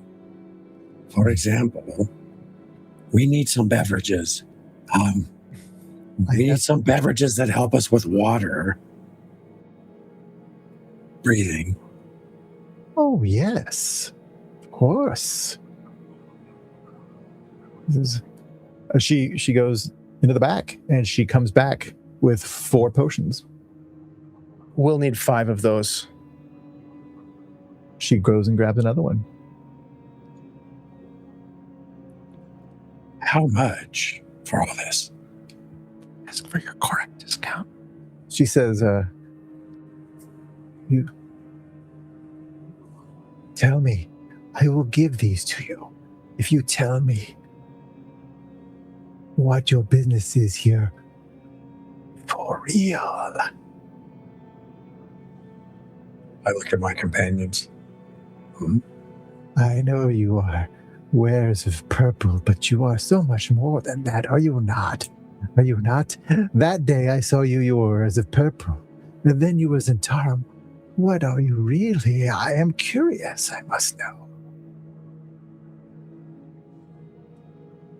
We would be willing to tell you if we Yes? felt like we could trust you. Of course you can trust Nyatha. Deals in secrets. Dealing in secrets is the part that we're concerned about. Keeping of secrets would have been a better thing to say. Oh, that would How have been- much for the potions? Says they are 300 of your gold each. How much? Ooh. And just as a in case you forgot, you did grab some gold while you were in the safe house. Oh, that yeah. that was about 250 gold is what you got out of off that table. I have no gold, guys. So cut her in on the share that you stole from the safe house. I mean, Would you take trade? What do you have to trade? Of course. I prefer trade. I prefer secrets. I prefer favors. I offer you favors. Yes, Korak. If that is your true name. I don't know if we have time for that, Korak. Korak is my true name. Well, I don't have to give all the favors at once, Lady Bell. But Korak is my real name. Yes. There you go. That's already a down payment right there. Go on. I also... How do I know you'll give me a fair trade if I tell you more of my secrets? She just flourishes her hand at the potions. These are worth quite a bit of your coin and your secrets. Do you know who Merkel is? Of course I know who Miracle is. I am a disciple of Merkel. That makes me a bit of a renegade down here. Ah. At first I thought you were wares of purple that had business with the priestess, and then you were Zentarum that had business with the drow, and now you are an agent of Merkel. Your friends also? No. They have their own secrets. I'm just trying to pay for my beverage. I see. I think I could pay for mine. May I approach? Of course. And Lydian gets close. And may I get close where I may tell you a secret that only you can hear? Oh, those are the best kind. He goes up and he puts his hand ceremoniously over his mouth and whispers into Nyatha's ear. And then he raises his hand down and goes, and that is Yulash. That's disgusting.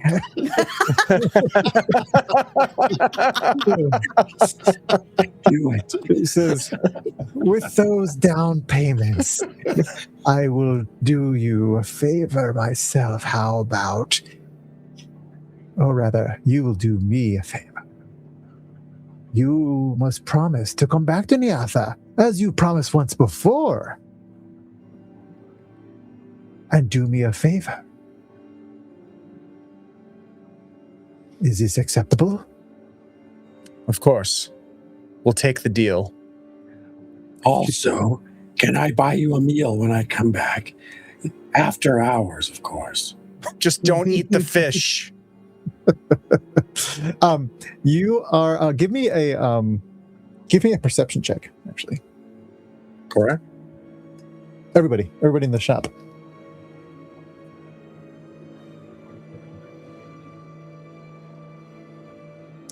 What we get? Call it out. 10. 10. 19. 14. 13. Korak, you note sort of as you're chatting with her in the background, you know that she's got shells of jars and different containers. Some of these jars contain specimens of animals and such from the Underdark. You see some of the ones that contain like a full body of whatever start moving very faintly. Nyatha, Yes. why do those creatures in those jars still move? She looks back over her shoulder. Well, that isn't right. Were they dead before? Of course, they were dead before. The fish. Mhm. Do you think it has to do with the Faerûn? It's gotta What be. do you mean? Well, there's something going on with that energy. You have more secrets. You have more secrets. We're running out of time. More secrets for another day. I have one more secret I'm willing to share to round out the payment, including dinner later after hours, but I detected a degree of necrosis in the Faerûn, and yes, well, it was confirmed. It was something I read. Well, I didn't read it. I heard about it. Secretly. She says, this has to do with last time. What is she up to? Wow. Indeed. What is she up to? You will come back at some point and do Nyatha a favor, yes? Sure. Yes. Good. She reaches out. Her hand, one of her hands, comes at each of you as she leans over the counter and plucks a hair from you. Great. She says, "Not that I don't trust you, but insurance." And she hands the potions over to you. Let's get the hell out of here. Thank you for your business. I'm going to slowly back out the door, and I'm going back out. As each of her hands finds a vial to put your hairs in. I think that's probably the most expensive potions I've ever purchased.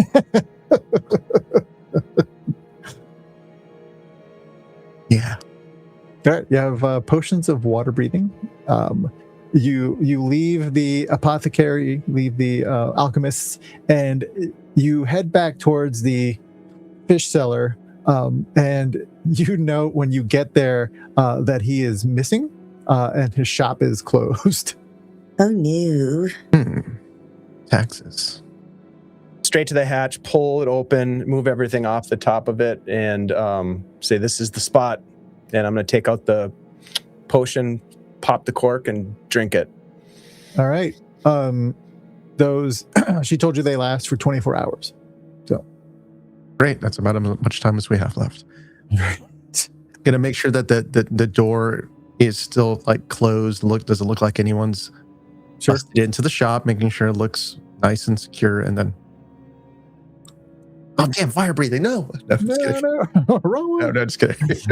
Are you doing anything before you, along with that? You drink your potions, any other preparation before you go into the hole? He's gonna stretch. Little stretching, little calisthenics. Don't want to get a Charlie horse while we're Underwater tunnel, that'd be. I have to kind of wait an hour. I ate. Just kidding. I think I'm going to stash my pack. Okay. And yeah, and anything I don't want to get wet. Okay. Yeah, and I'll just bring my mace, my shield, my self. Look, anything you don't want to get wet, you can put in the bag of holding. Oh, thank you. That's a good idea. I'll put it in there. I'll put my pack full of everything that I was carrying. I don't want to get wet in there. Yeah, same. Excellent. Good idea. Anything else? All right. That is it. You take your potions and you bloop into the tunnel. It doesn't indeed lead where the map shows. You sort of half swim, half pull yourself along. it occurs to you that this is a perfect hideout for something that doesn't need to breathe. And you make your way. It takes you a few minutes to make your way along this tunnel that sort of gets narrow in some places, opens up in other places. But after a bit of time, you see sort of it's very dark. You're sort of feeling your way through, but there's no other way to go except straight. And after a few minutes, you see up ahead that sort of purplish glow of ambient Faerûn light. And let's change maps real quick.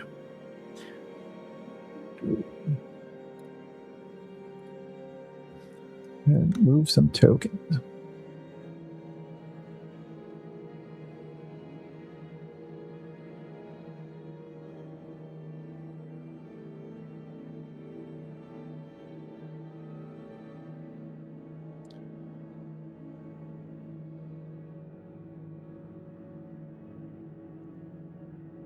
All right.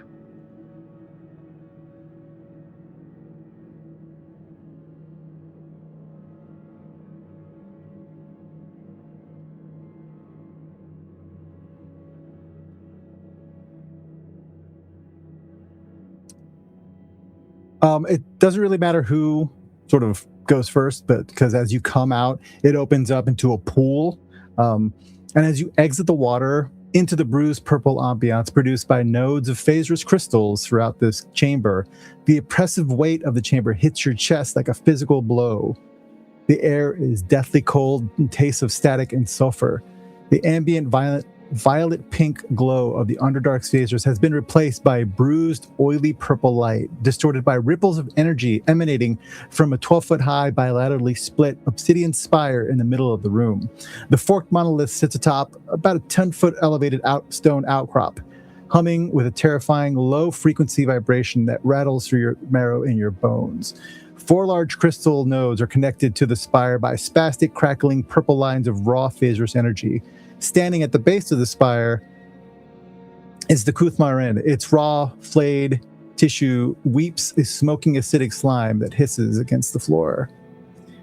Against the pylon, you see a drow, or at least that's what she appears to be at first. The spire throbs in waves of invisible, nauseating energy washes over you.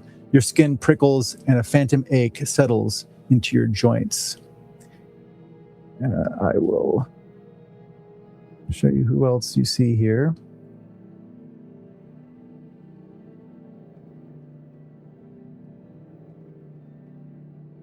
Above the map, there are some illustrations. That's who you can see in the room.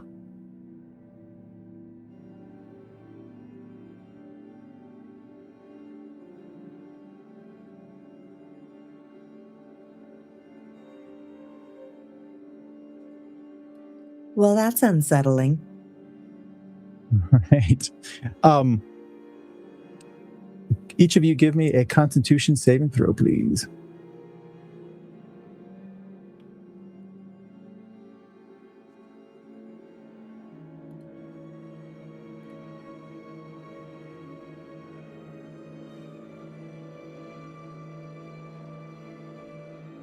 We get L.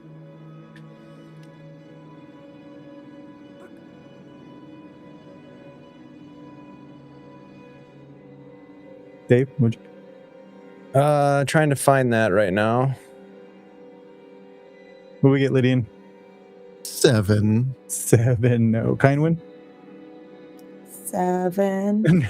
No. Korak? Dirty 20. 2020. Nice. Lush? 7. 7. All right. Wow. It's 7's a lucky number, right? 7. Yeah, we're so lucky. So lucky. Korak, you make your save. The rest of you do not. As you feel this pulse of energy, Korak, you recognize this immediately. That spire is exactly what the note said it is. It is a fork that is opening a pathway to the plane of negative energy. And not only is it doing that, it is emanating from that fork into this whole room. So waves of negative energy are just bathing everything in this room. The two up there are undead. Those of you who are not undead take 3 points of damage, and Korak, you take 1 point of damage. And this is going to happen every round. Oh my god. How many points? Oh, should I roll for Asha? Yes, roll for Asha, please. Let me roll for 3 Asha. points or 1 point if you made it. Ouch.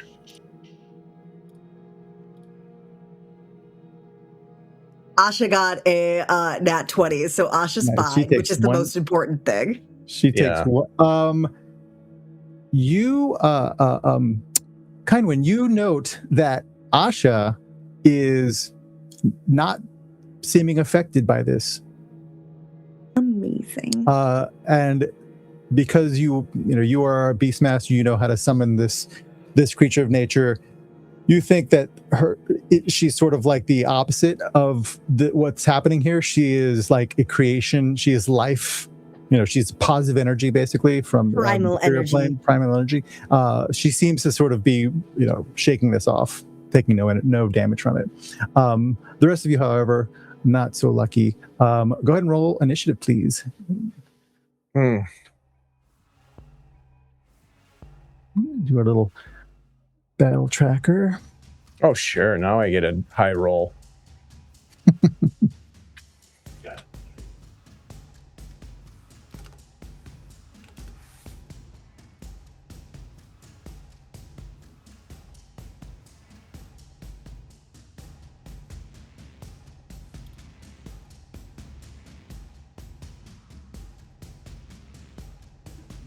All right.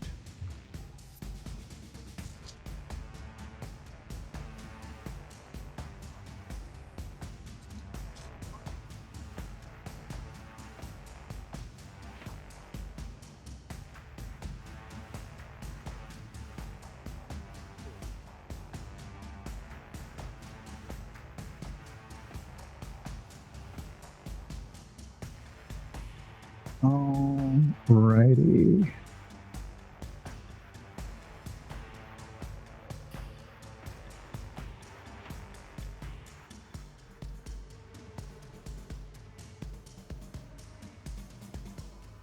All right, Lush, what are you doing? Oh boy. Do I see the two zombies that are flanking us? You do. You see one of them. You can sense movement coming from around the corner. And you hear in your head, "Well, what's happening, my boy? This doesn't feel right at all." Either we live or die in this place. I'm going to turn back to... those who choose life, whatever you do, man. What are you doing? I'll turn back to Korak and I'll say, that skinless fiend, do something to control them or stop them or something. Hand me that skin from the bag. I'll pull it out of the bag and throw it to you as I pull myself up onto shore and step forward and say, your plot has been uncovered. Crone. The arcing energy is coming from this node, this node, this node, and this node. All right. Lush, anything else? Yeah, I'm gonna pop off and fire a Eldritch Blast. All right. At Velasta. All right. You see that she is focused on the monolith. She seems to be concentrating on it. And her assistant sees you. Am I hearing that perhaps I have advantage on this attack? No. You do not, unfortunately. Sure sounded like She's it. focused, but she sees you. She watched all of you come out of that pool. All right, I'm going to go ahead and fire an Eldritch Blast at her. All right. And just so you guys remember, we do have one more group advantage that has to be used ahead of the roll. All right, I'm not going to use it, though. Here we go. Oh, come on, 14. 14 to hit. Mm-hmm. I've had so many close natural 20s, and then they just roll to an 8. That does not hit Ballista. Okay. And then with the rest of my action, or the rest of my turn, I'm going to... Fuck it. I'm going to turn towards the zombie to the right of the screen, my left, and I'm going to hex it. Okay. Excellent. As a bonus action. Sure. Let's see, does it get a save? I don't believe so. No, it sure doesn't. That's crazy. Okay. Yeah. Yeah. You just one quick thing that I forgot to mention before when you were looking at all the notes and the research and stuff. One of the things that was mentioned is that the ritual can be accelerated or augmented with the sacrifice, or the blood rather, of a surface elf. And at the foot of, on the ground, right in front of Alasta, is the body of that elf that was used for the blooding that you saw carted off. All right. I'm going to hex that zombie number 2 with strength. So his strength will be impeded. Got it. I'm going to put disadvantage on any checks made with strength. I'll do a little, let's see, a little yellow ring around him. All right. Kindwin.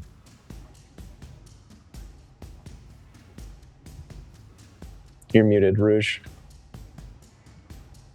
Thank you. Okay. Gonna actually try attacking for once this game. And I'm gonna hit Velastra with Hunter's Mark. Okay. And pull out my longbow and try to hit her. All right. I'm going to step you out of the pool so you're not in the water. Unless you want to be in the water. No, I don't. I was going to move forward to, like, at my max distance anyway. Okay. So we could do that before even I take my attack, if that's easier. Yeah, or do whichever way you want. You can shoot and move, whatever you want to do. I'll try shooting first because it's all the same. Okay. So it's going to be a 17 to hit. 17 will hit. There we go. Amazing. So that is... yeah. But then I also have to add my Hunter's Mark damage, which is an additional 1. So 13 total. Each of you cast a spell, yeah? Lush and Kindman so far? Go ahead. Yep. So, Go ahead. technically, my Hunter's Mark doesn't use a spell slot. Does it still count as casting a spell? No, we'll say it doesn't, but Lush, you cast your Eldritch Blast, so go ahead and give me a D20 roll, please. I cast 2 spells, to be fair. I cast Eldritch Blast as a cantrip, and then I cast Hex as a leveled spell. Give me two rolls, please. Okay.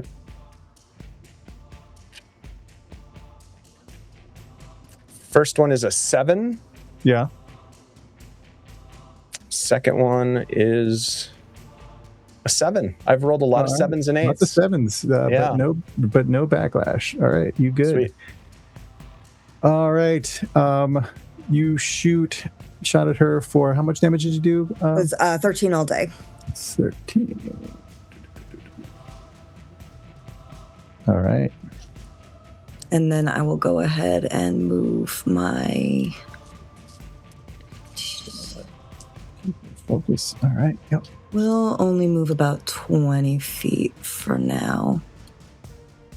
Just in case I want to keep using my bow. Mm-hmm. All right. Okay. Asha will move with me. She can't attack because I use both my action and my bonus action. So. Okay. All right. Cool. Is that all? That'll be it, unless I suddenly get an extra attack. Nope. In case you just want to give me an extra attack. All right. Moving on in initiative, it looks like the bad guys go now. these two zombies shamble from the sides there. One of them goes for Lush, who is, I'm going to put you in that square. He moves to there, and this one's going to move forward.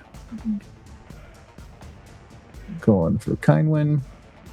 And Dizura is going to hop off here. And that zombie too has disadvantage on strength. Disadvantage on strength. Okay. Yeah.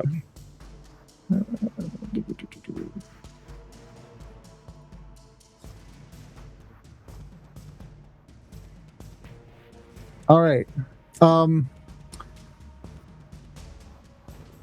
Dizura moves to there, pulls down her cowl, and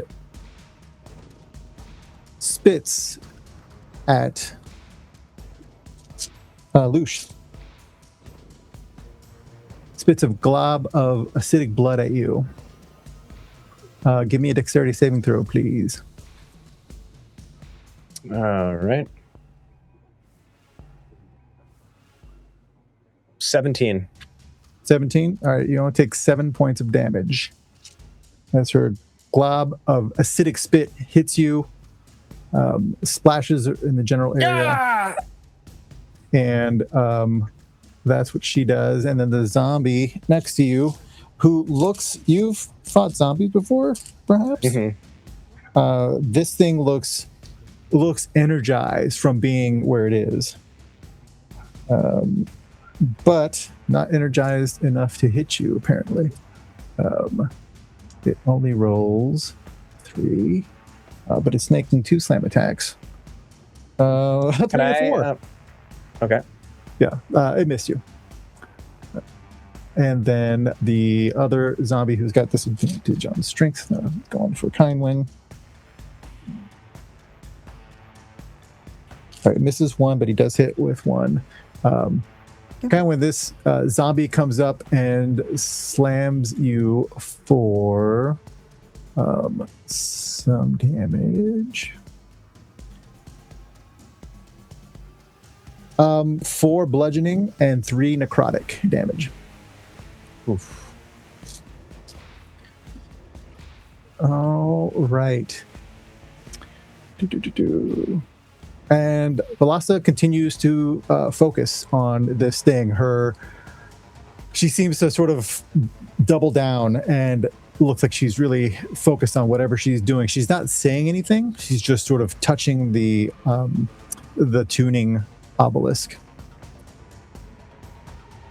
All right. And then Lush and Kindwin, you can see from your vantage points underneath this node that is shooting energy, another zombie steps up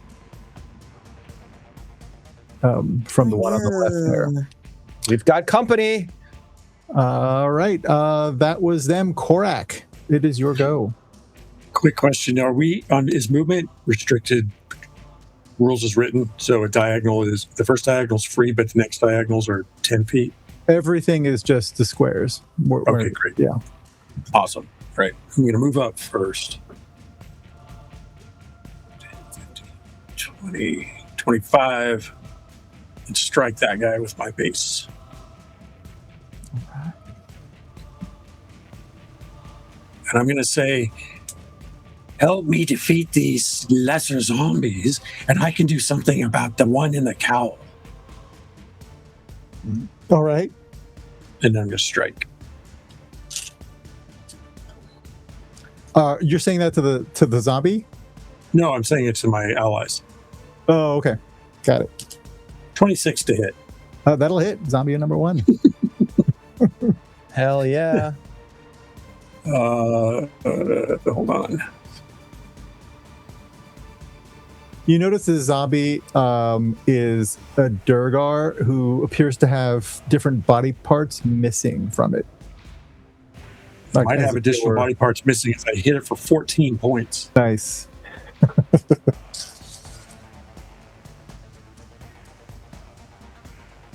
Is it still up? This zombie is he's a tough guy. Yeah, he's still up. Damn it. Okay, then I'm going to bonus action cast my holy weapon, spiritual weapon, as a scythe from the Reaper. And I'm going to shoot it over and strike it Velosta. Okay. Spiritual weapon, come here. Boom. Oh, you such a nugget. That's only 11. That was almost a 24. Unfortunately, that will not hit her. All right, that's my turn for now. All right. It's Lydian, looks like. Lydian will slowly walk out of the water while getting his short bow, and will attack zombie number 2. All right, get him.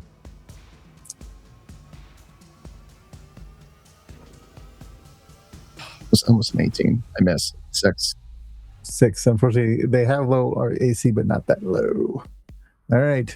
Anything else, Lydian? Nope. Moved and attacked. Okay. DM, is that red circle the spiritual weapon? Well, I'm not sure. Yeah, I put it on there as a representation of your spiritual weapon. You're hitting Velosta, right? Yeah, it should be on Velosta. Should be up here. Yeah. Just a. You should be able to move it, Ty. Oh, okay. All right. All right. Does the spiritual weapon? I don't think it does, but it doesn't take damage, does it? No. Okay. I think so. All right. All right. Top of the round. Here's what happens. I am going to give you some chances to sort of assess the situation that you are finding yourselves in. So, if you could each roll a wisdom or arcana,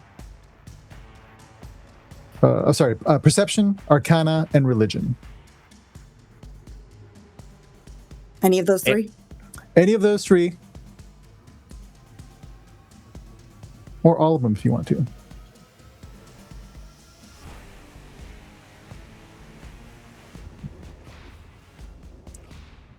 All right. Lush, what'd you roll and what'd you get?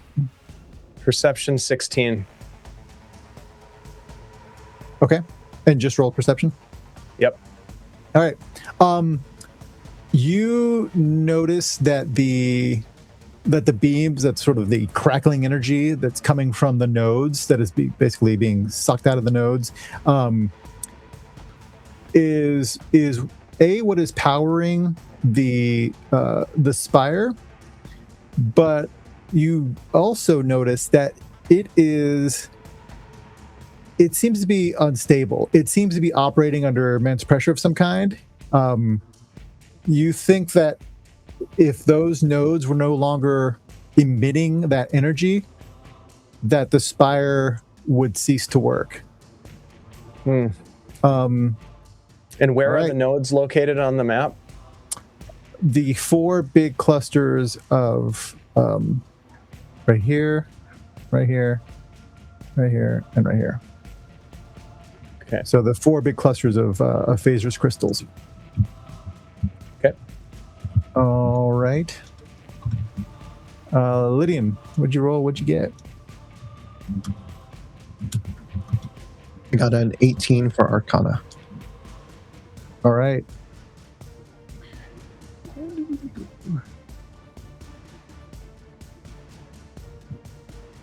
But given the schematics that you read over, and your familiarity with arcana in general, as you now see this construct in front of you, you know that this thing is running, and it will be increasing because of what she's doing, because of what Velosta is doing. The harder, it'll be harder to resist the necrotic energy that is coming off of it the longer you are in here. As in, it will get worse And yeah. And then let's see, Korak. Perception, dirty 20. Perception, dirty 20.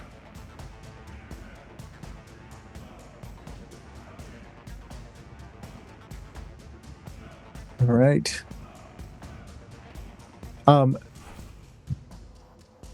You know that the whole room is basically become a pocket of the minor pocket of the plane of negative energy, and you think that this is also a proximity thing because you can see the energy around them, the ones that are next to the spire, and you can see that the closer you are to it, like basically the closer you are to the rift into the negative energy plane, the more antithetical to life it is. So the closer you get to that spire, the more damage you will take. It's a Korak sauna. Exactly. All right, and Kindwin. A mere 13 perception. On what? Perception? I could throw a religion just to Sure. Why see not? what happens. Yeah. 11. 11. No, you didn't pay attention in Sunday school that one day, but your perception, you also get that clue that this spire is operating with the powering of those nodes. If those crystal nodes were no longer operating, this thing would collapse or stop working. Mm-hmm. Because the whole thing is very unstable as it is. Okay. All right. And those nodes don't fight back. Just that's why. All right. Wink, wink, nudge, nudge. Unfortunately, it's the beginning of the next round, so I need you each to roll me another Constitution saving throw as another pulse of negative energy emits off of this thing. 9. 9. Take 3 more points of necrotic energy damage. 18. 18. You take 1 point. Yep. Asha's good. 8. 8. 3 points. 9. 3 points of damage. All right. That's everyone. Lush. As this negative energy washes over you, you feel the life literally sucked from you. What are you doing? I'm going to say, Korak, take on these undead. We've got to destroy these nodes. And I'm going to swing around, not leaving contact with this zombie. And I'm going to actually, I want to be strategic. So I'm going to be right here. And I'm going to fire an Eldritch Blast at this node. Okay.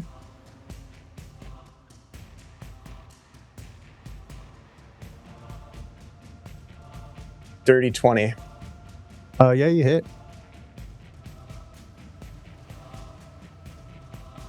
For 7 damage. 7 damage. Excellent. All right. Anything else? I am going to... Bonus action? Bonus action. You can still use your psychic daggers as a bonus action. Remember? I will fire a psychic dagger at that same node. Did it look like it did any damage to it? Oh, yeah. Yeah, you broke some of the crystals. Yep. Okay, I'll try again. It's a big cluster of individual crystals. Oh, my rolls are such horse shit. I rolled a natural 1. That will miss. Yeah. That will unfortunately miss. All right. Damn. All right, that's my turn. All right. Kindwin.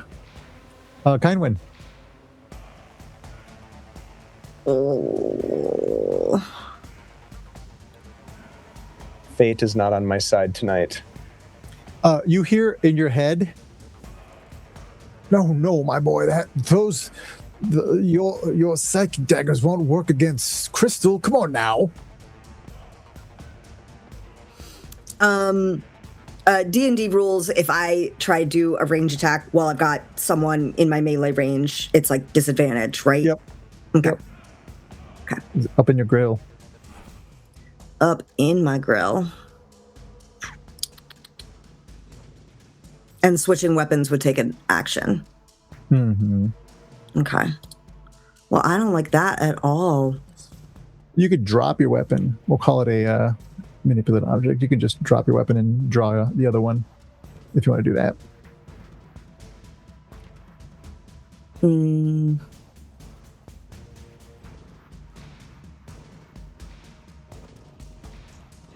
Yeah, I guess we will. Okay. So I'll drop my longbow and switch to my scimitar short sword.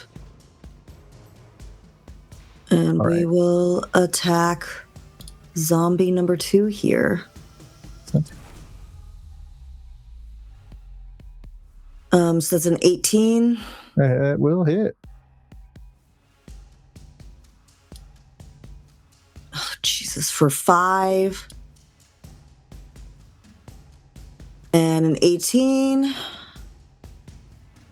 for 8. 5 and 8. Yeah. Not bad. Not bad. All right. So yeah. All right. Is Asha able to do anything or no? If I still have a bonus action, yeah, Yeah, you she do. can. And then she should be able to attack zombie number 2. We'll go ahead and have her.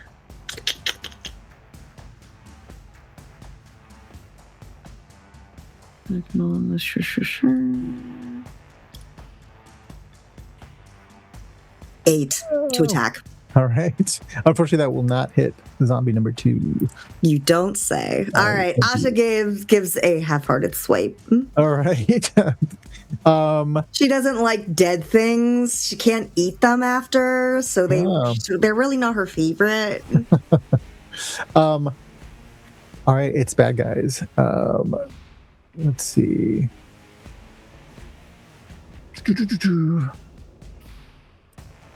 Scissor is going to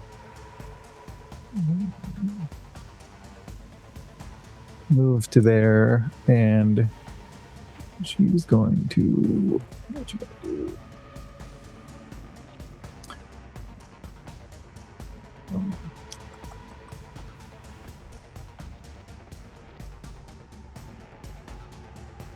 All right. She yells out this horrific scream, and it hurts all of your ears, but it appears to bolster the zombies, and you see the wounds, some of the wounds that you've dealt to the zombies start stitching up. That's cool for them. And cool for them. And then the zombie in front here is going to go after Morak. Let's see. That's probably not going to hit Korak with a 15. No, because I put my shield up and rebut the attack. Sweet. Zombie number 2. That's 1 miss. Oh, okay. Natural 1. It's spreading. That's a miss. However, this zombie is going to move up to Lush. Uh-oh. And he's going to attack Lush. Oh, 1 miss. Unfortunately, the second one hits. Can I use one of my psychic talent dice to try to reduce that attack? Sure. Yeah, let's do it. I'm going to use this. This is something I don't know anything about, but I'm going to try it anyways. 3 points. So subtract 3 from the D20 roll. Awesome. From the D20 roll to hit you, that's what that was. Yep. To hit me. So that makes it an 11. That misses. And All right. as a result of that miss, unbeknownst to Lush, the undead is momentarily distracted by a vision of its own past life and treats me as if I were under the effect of the sanctuary spell until the start of its next turn. It does. So let's put a little blue circle around him for that. Just think about what you've done. Think about your life. You weren't always like this. All right. And then you notice this guy come around the corner.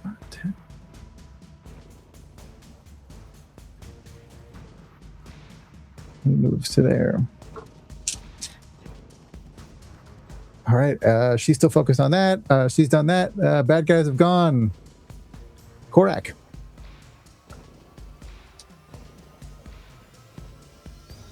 I am going to hold up that skin that I've had in my hand, and I am going to channel divinity. And every undead within 30 feet of me must make a save against my ability that Merkel has bestowed upon me special to master the undead. The effects are such that a creature cannot be greater than CR2 and up to 10 hit dice of undead that I might control. All right. This is what Korak would know. You can do that and hopefully get a zombie or two. You're pretty sure it wouldn't affect the Kuthmaren, but because you have the skin, you can focus your channel divinity onto the skin so that it only affects her. And what you're doing essentially is you're cutting off the command that currently exists for a minute. Meaning that I don't know how you pronounce that, Kuthmaren? The Kuthmaren, yep. Kuthmaren would become independent? Would become independent. You know, with your high religion check before, when you were, trying to figure out what this thing was, that the Kuthmaren were made from the flayed bodies of at the time they were alive. They died as a result of the ritual, but they're made of the bodies of Lawfite priestesses. So you could extrapolate from that what giving her free reign would do. Well, in addition to vengeance, I'm gonna try it. I'm gonna focus it on her or on them, and try to release them. Chaos. All right. Normally it would be a check for the undead to resist, and so it would have to roll a save versus your spellcasting DC. Right. What I propose, because you're trying to cut off contact, is an opposed roll. Okay. Go ahead and give me my ability check. Yes. So that's going to be a D20 plus my modifier, right? Yeah. Mm-hmm. Can I use that last advantage, folks, before I roll? Hell yeah. I think that's a great place to use that. Awesome. Absolutely. Yeah, do it. Right.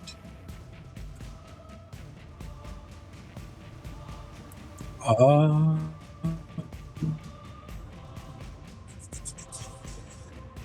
rolled a 12 on the die. Yeah, 19. 19. Nice. Yeah, sorry. I hope I didn't lag right there. 19 versus a 16.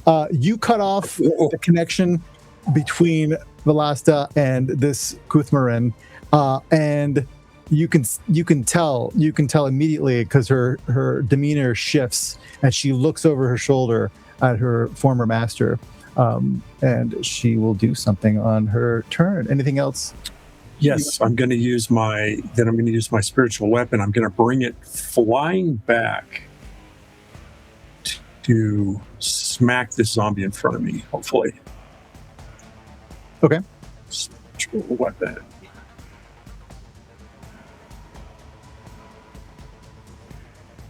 $15? 15. Yeah, that hits. 4 damage. Right. It takes it. All right. And I think I'll stay there. Excellent. All right. That was correct. Lydian. Lydian is going to move this way, drop his bow, get his mace, and slam it on this these crystals here. All right. Give me a hit damage. Right.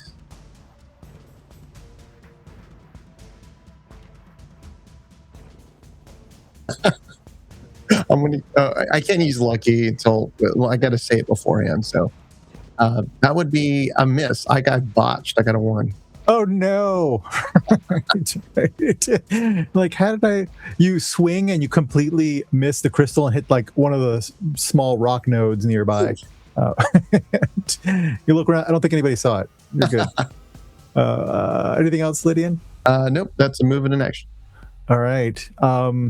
Give me a. Actually, while you're there, give me a Arcana check. 21. 21.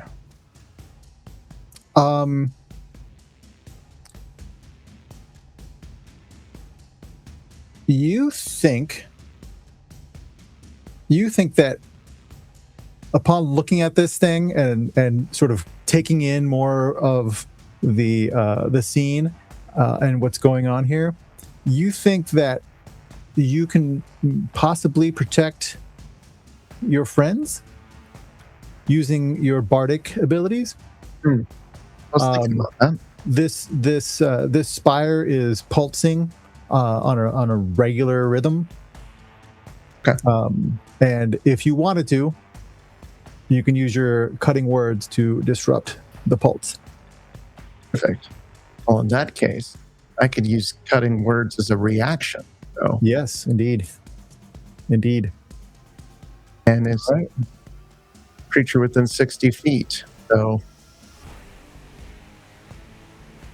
I think I will be in range. Yep. All right. Can I attempt to do it now as a reaction? Or is finding that out? It's been happening at the top of each round. Okay. So it'll happen on and you can do it then. Yeah. Okay. All right.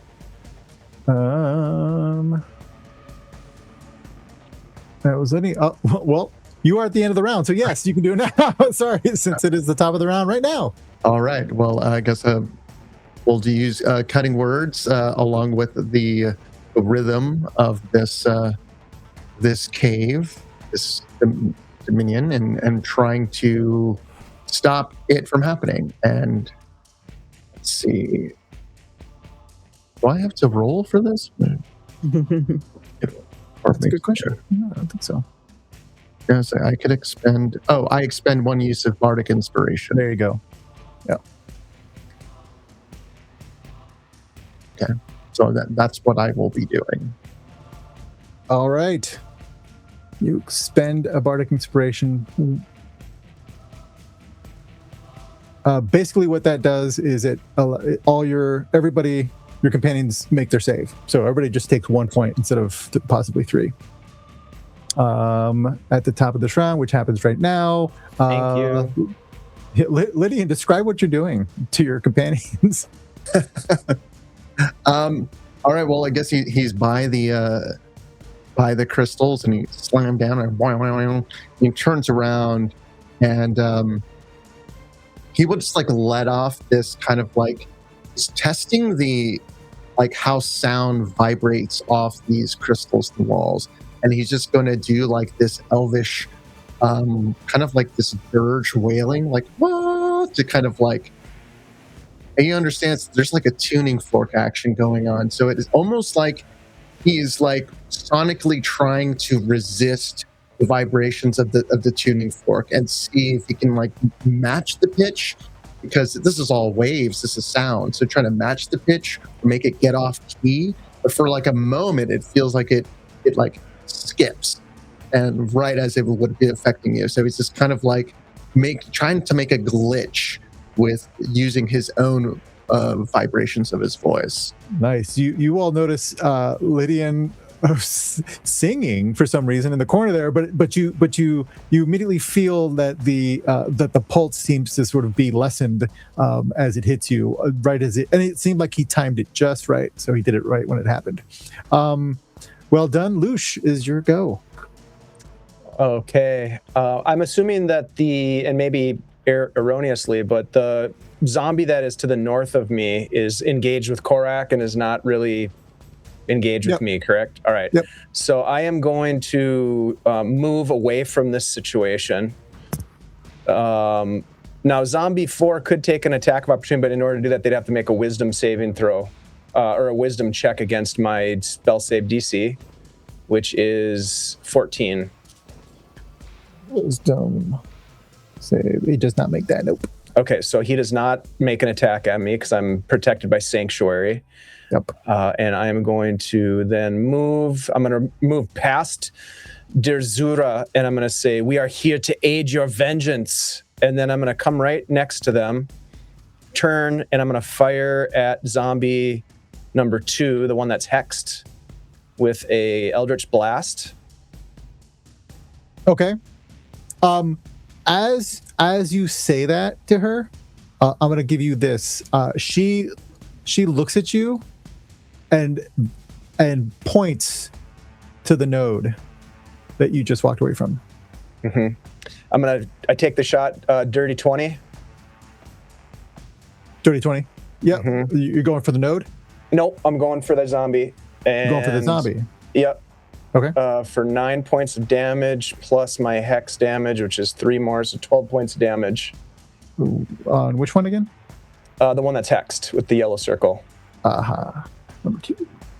How much damage was that again? 12. 12 points of damage. All right. It is still up. These are beefier than normal. Okay. And then I'm going to use... Let's see. I did not use a bonus action yet. I'm going to use a bonus action to fire Psychic Blade at it. At the zombie? Yep. Okay. 15. That'll hit. For 6 more points of psychic damage. 6 more points.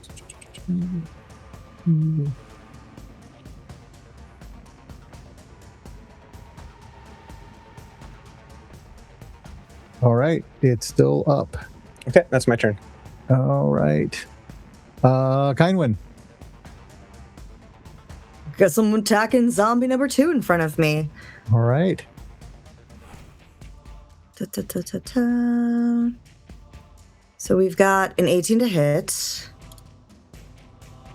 for 8 damage. 8 damage. And then a 19 to hit for 5 damage. All right. How do you take him out? Yes. Okay. I think it got pummeled from the side with these attacks from Lush, because it is the same zombie, right, that Lush was just going for. Yep. Amazing. And so it's getting pummeled in the side, and then she just takes both her swords and just whips across and just completely slices through, including like one of them beheading the zombie Nice. while it's Excellent. distracted. Nice. Great. The Fantastic. skull on rock sounds out as the body falls to the ground. Anything else, kind one? Are you moving? Yes, so that frees Asha up to come here and attack zombie number 3. Excellent. What a great thing for Asha to do. What a fantastic thing for Asha to do. So that'll be an 18 to hit. That'll hit. Great. Thank you, Asha, for, doing this, even though I know you're not a fan of the undead. And that will be 11 damage. Oh boy, she hits hard. All right. Yes, you do. All right. Is that it? Yes, it is. All right. And I guess, yeah, because I can move next round. Okay, yeah, I'll leave it at that. All right.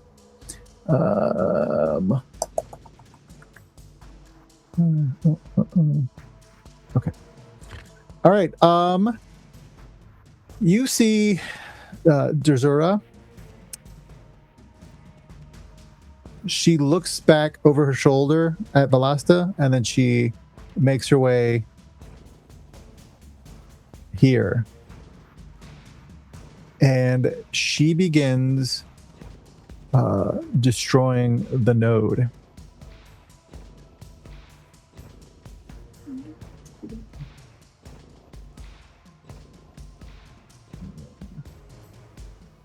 Yeah, she just starts hitting it with her fists, and you see crystals start flying off as she's cracking into this thing. The zombies will move this way. All right, first one's going to be attacking Korak. Oh, miss on the one of them, but a natural 20 on the other one. Korak. The zombie. I'm voluntarily immune. Voluntarily immune? What? 4 plus. That is 14 points of damage with a critical. Jeez. Yeah, that's not good. All right. Zombie number 4 is going after Loosh. It will have to make a wisdom save first versus a spell save DC 14 in order to even make the attack. It missed on the wisdom save. Okay, so it does not attack me. It does not attack you. And zombie number 3 is going to move to here and attack Asha. No! Unfortunately, those are both hits. Oh no!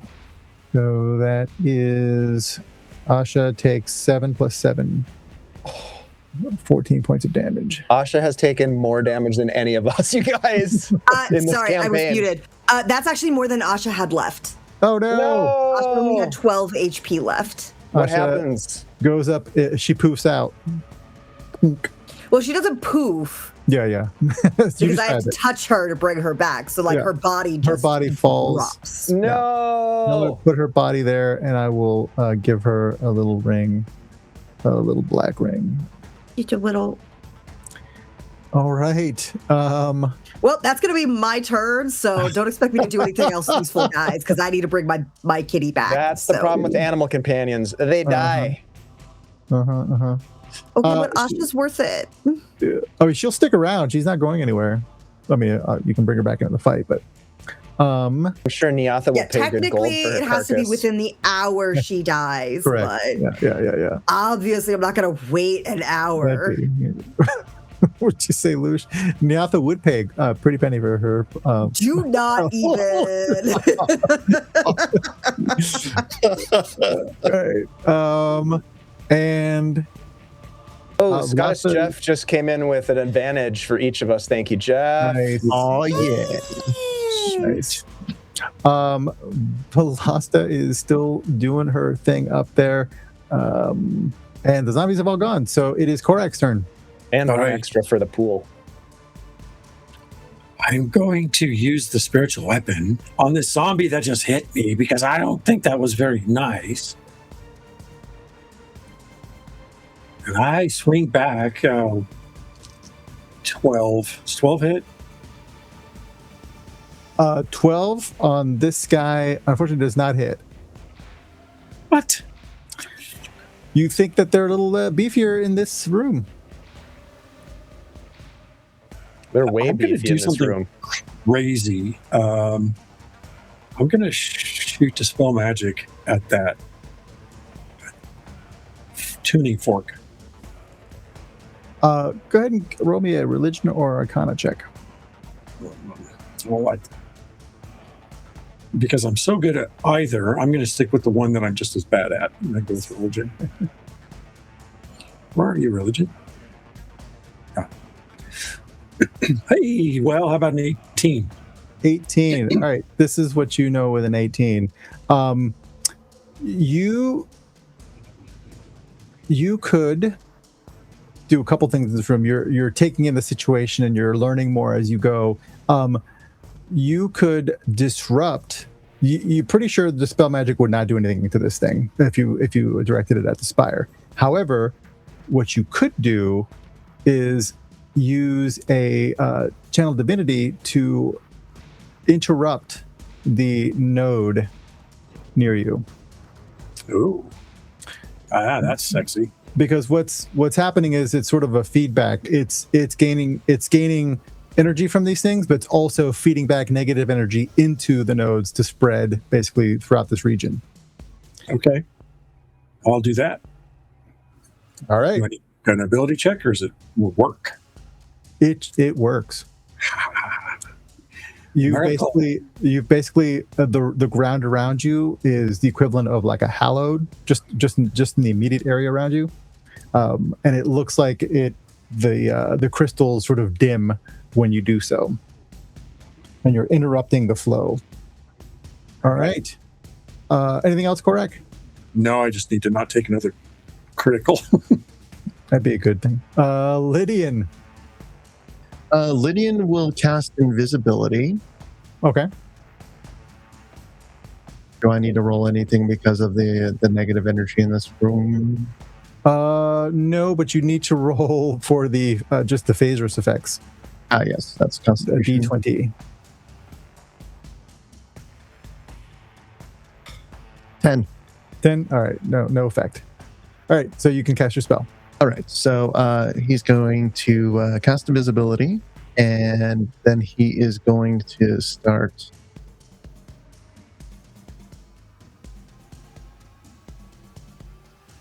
sneaking his way up. All right.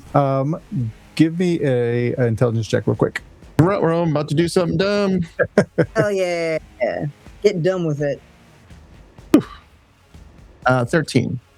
13. Yes, you recall the information you learned not too long ago, which is the closer you get to this thing, it's like walking into the negative energy plane. You will take considerably more damage the closer you get to this spire. I'm lucky I'm such a positive person. Like, but you do think that you were on the right course before, at least the least dangerous course, and that is if you destroy the nodes. Yes. Okay. Well, maybe that was a dumb idea. And you have a feeling, game mechanically, that you would not get a save. You would just take automatic life sucking damage when you got. Gotcha. If you actually were there. That close. Okay. Yeah. Okay. Good to know. I'm learning lessons. Yeah. Did you want to continue moving? You made that check before you moved. Did you want to stay by the crystal nodes and try to hit that again, or do you want to still proceed to this part of the cavern?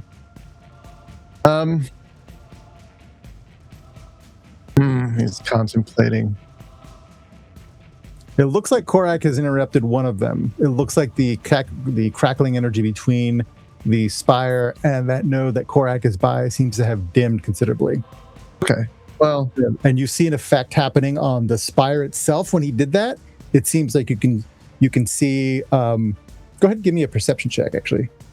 Good at that. Just not this time. 11. 11. That's still enough for you to see. You can see that little teeny fractures happening in the spire. Okay. So,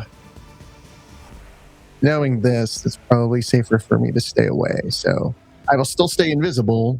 Use that as an action, but then I will find a more opportune, weak spot in these crystals. I'm like, all right, I'm going to go for this one. Get it.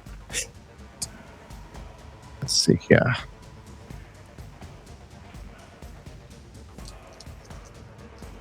There we go. Dirty 20. That'll hit. Damage is 1 point of damage. Like, aha, found the right spot. Oh, no. Oh, things are so strong. 1 point. All right, excellent. Top of the round. Lydian, are you doing your reaction? Yes. All right, everybody take 1 point of negative energy damage. Is it getting rough, Luke? And you all feel like something. You all feel like Velasta is getting to a point where something is going to happen beyond what's already happening. Oh, God. Lush, what are you doing? Well, so it looks as though 2 nodes are being impacted, correct? The one on the upper left and the one on the upper right. One is out of commission currently. Which one is that? The one Korak is standing by. Okay. Lydian seems to be working on the or something invisible, and that core is hitting the crystals. You would imagine it's Lydian. And there are 2 more nodes behind the spire, correct? Yep. Uh-huh. Okay.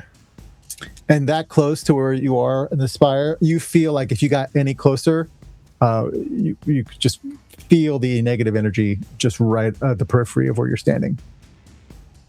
All right. I'm going to wrap around this way. Okay. And I'm going to try something unorthodox. As a bonus action, I have the ability to move my hex to a different individual, but I'm going to move it to this cluster in the bottom left-hand corner and see if that works, if I can hex that. Sure. Love it. And then regardless of whatever that does, I'm going to take a shot with my Eldritch Blast at that cluster. At the same cluster you hexed? Correct. All right. I mean, unless I can tell. I mean, basically, I look at it and I'm like, I need to take this out, and that just focuses the hex. I'm not saying like I'm going to move my hex. So I just focus my energy on that. And do I notice anything happening with it? Yes, and you also note that you get a voice in your head that sort of you think it's been talking. Maybe this whole time, you're not sure, but you sort of hear what it says at this point, and it says, "My boy, I can teach you how to use your psychic blades better." Well, that would have been nice to know, like, last week. Well, just focus with me. And okay. He sort of you can hear him. He's asking for permission, but he's trying to get into your head to give you something. You sure, I will allow him to do that. All right. He teaches you, and you think there's a price, but we'll go over that later. He teaches you how to turn your psychic blades energy into force energy. Oh shit. Okay. All right. Well, I'm gonna unleash that force energy. Okay. What I'm wondering is, do I feel like I could do more damage to the thing that's hexed right now? Like, or is that? Yeah. Okay. So I'm gonna fire off that. I'm gonna fire a first an Eldritch Blast at it. Okay. Yep. That's a dirty 20. Nice. That'll hit. So that'll be 9 points of damage, force, plus 3 points of hex damage, which is necrotic. And then with the bonus action, I will fire a psychic blade and do force damage if I hit, hopefully. Super. 21 to hit for 7 points of force damage. Nice. All right. Yeah, you've chipped quite a few of those crystals off that node down there. Anything else, Lush? That's it. All right, Kindwin. All right. So both the know that Lydian's working on and the one that Luce started working on, like they both got a ways to go before they. Yeah, you think the one Lydian is working on has more of a ways to go. Okay. I'm going to run over here then. Okay. And attack the node. All right, get it. Fuck. 8 to hit. to hit.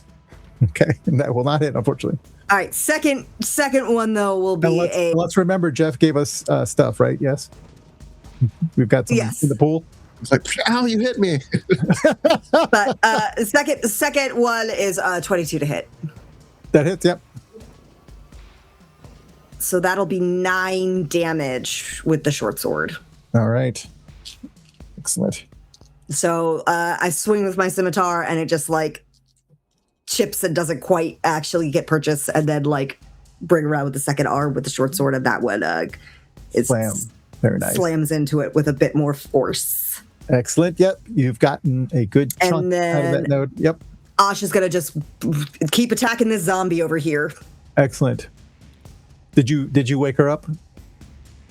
Oh, that's right, she's dead. Fuck. Yeah. No, I didn't. Okay. Because it's actually a magic. Technically, it's magic to wake her up. So I'm magic gonna, action. Yeah. I don't want to. Yeah, no, I think you did. Your action was probably the best thing you could do right now. Even though it kills me inside to leave her body there. Mommy will be right with you. All right. You see Derzura. She moves over here. And from a distance,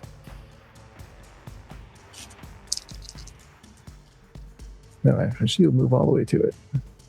She starts wailing on this thing as well. Mm-hmm. Yeah. And she's hitting it and breaking off chunks of crystal while she does so. And at this point, you hear Balasta speak for the first time. She's still focused, but she's saying, "On whose behalf are you doing this, surfacers? Are you working for House Morcane? You're damn right we are. You know they will kill you as soon as you leave here. But you'll be dead. I'm already dead." All right. She continues doing what she's doing. Zombie number 4 is going to try to attack you, Lush. Wisdom save.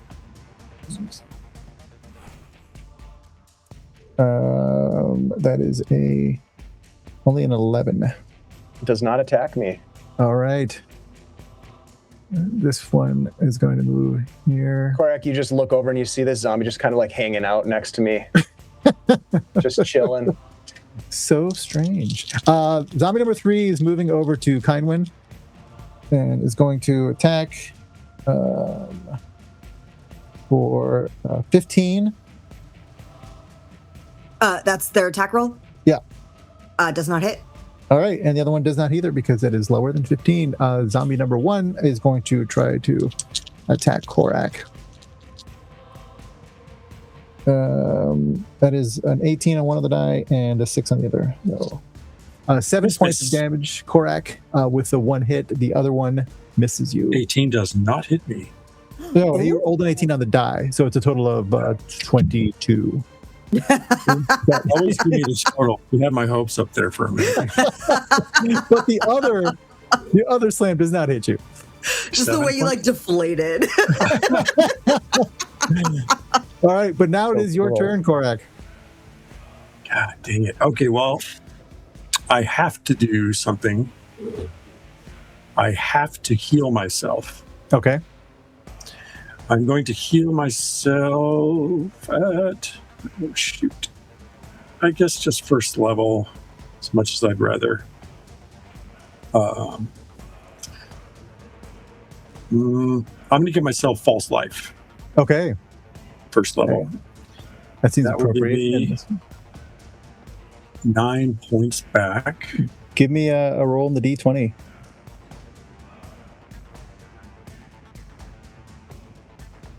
$24. 4, you're good. Okay. Nobody's rolling. I just need those 9 points, man. All right, you got them. All right. And then I'm going to smack attack this zombie with my spiritual weapon. All right. Because, God, this guy's annoying. Yeah. Spiritual weapon. 24 to hit. That hits. 5 points of damage. He takes it. Still going. Son of a bitch, man. That's like 30 points this guy's taking. Uh-huh. That's it. That's it for me. All right. Lydian.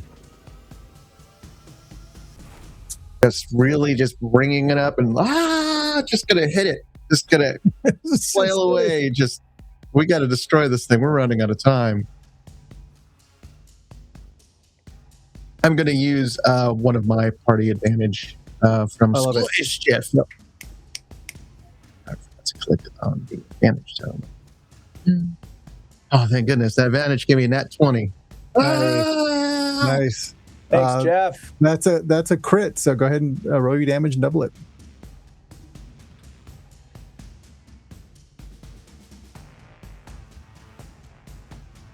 So when you roll it, does it do it automatically? Because it rolled 2 dice. Yeah. Okay, so that is 9 points of damage. What we're doing for crits is the first roll is max damage, so it's the first die, and then the second roll is whatever it is. Oh, okay, so that would be, first one was 5, so 5 plus 10, 14 points of damage. 14 points of damage. All right. Lydian, you crack into this thing finally, and with the beating that Kainwin and Jazura have given it, you crack the last crystal node enough to interrupt the energy flow between the spire and this crystal node. That is 2 down as far as you can see, because Korak, even though he's getting pummeled over there, is holding this thing somehow, is dampening this thing.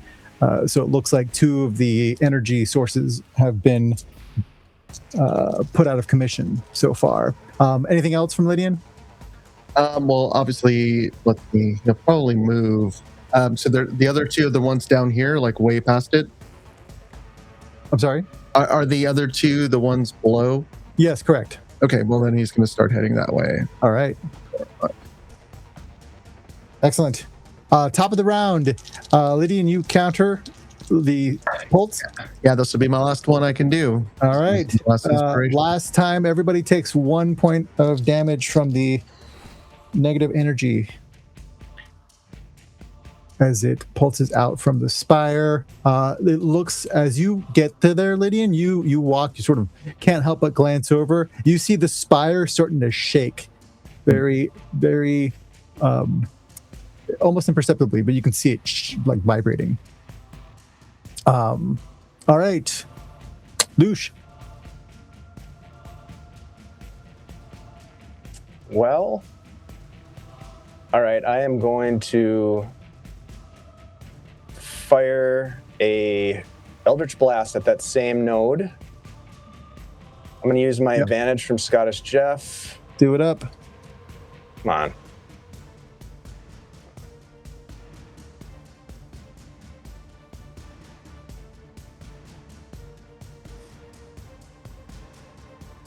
$22. That hits. That is 5 points of damage plus, so that's the force damage. And then there is the hex damage. Where is that? There it is. 3 more, so I think that's an 8. And then I will use my bonus action to fire off another Psychic Blade. Oh, come on. 13. 13 does hit. Okay. For 4 more points of damage. All right. Lush, how do you finish off this crystal node? With just massive, Unloading. Force energy coming out of my hands like I've never seen it before, and just like, oh my God, Master Krail, you're right. Excellent. You crack the last crystals. As you do, they all sort of burst in little motes of power, dissipating the energy that is feeding the spire. And with that third source of energy disrupted, you see the crystal, you see the spire start vibrating even more perceptibly. Lydian and Lush, you're close enough that you can see this look on Velasta's face that is not one of anger. It looks more like something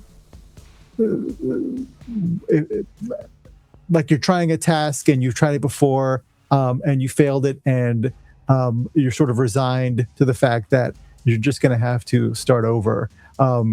But you see this look on her face, and she sort of eyes you, Lydian, and she eyes you, Lush, and she looks to the rest of your companions, and she says, I will add you to my list. And as she says that, the spire explodes. Lush, shit. And let's see, I think only Lush is close enough. By the way, Scott has just gave us 3 more advantages to the pool, so our team pool has 4 advantages. We should use those. Nice. Lush, you take 6 points of negative energy damage. Okay. Lydian, you take 3. Korak and Kindwin, you each take 1. As this thing explodes, but what you notice is, go ahead and give me Arcana checks or Religion check, either one.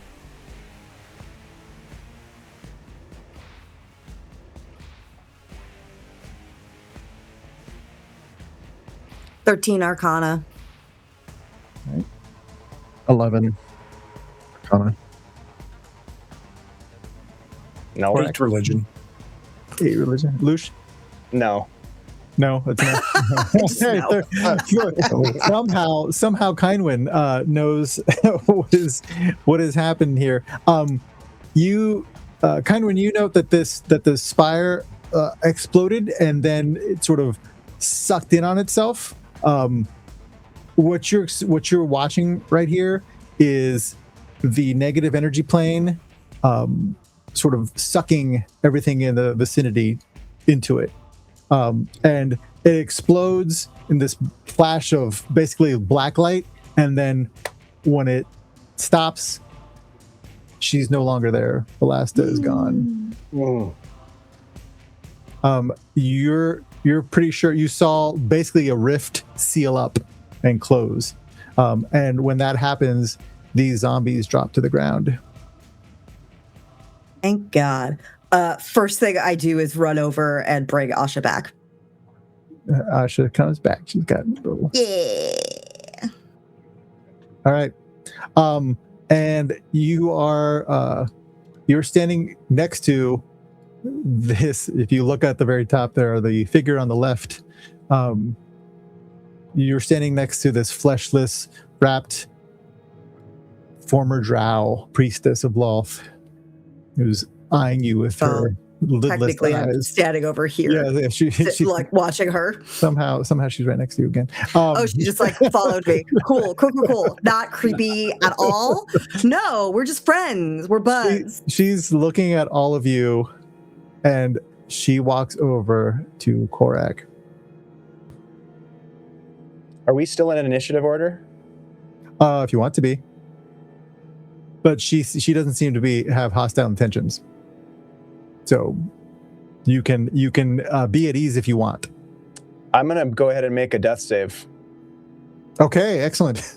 Oh, okay. No. Lush went down. That's a failure.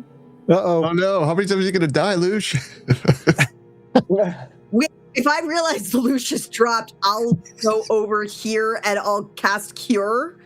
I think that was a great moment where he's sort of looking around and he's noticed that Lucius on the ground. Come on, buddy! Come on! Don't die on me! Come on! I think you have enough potions, yes, to sort of. I mean, I also have potion of healing if that's better, Yeah. but I have the spell slots to do cure wounds. If Sure, that's whatever you want. Yeah. We're out of a niche, so it's not essential you do it immediately. But you start triage on Lush. Korak, this Kuthmarin walks up to you and just looks at you and nods her head and then puts her hands out. You have 7 health back. L. I cast cure wounds. You have health again. You don't need to keep doing. Oh, you never told me what you did, this. so I just rolled a death save. I know. I just saw that. So I just wanted. I did roll. You get 7 back. It's not a lot, but you got something. You're up. I'll hook my mace back on my belt, and I'll take that skin and drape it over their hands. I imagine this is what you want back, if it's any good to you now. It will. It is very good. Yes. Good. Well, it's nice to meet you. I'm Korak.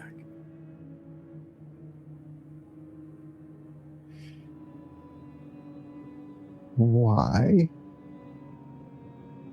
Why Well, are you here? Oh. We were here to stop all of this from happening. We were sent to come down here and find out what in the hell was going on. Sent by whom?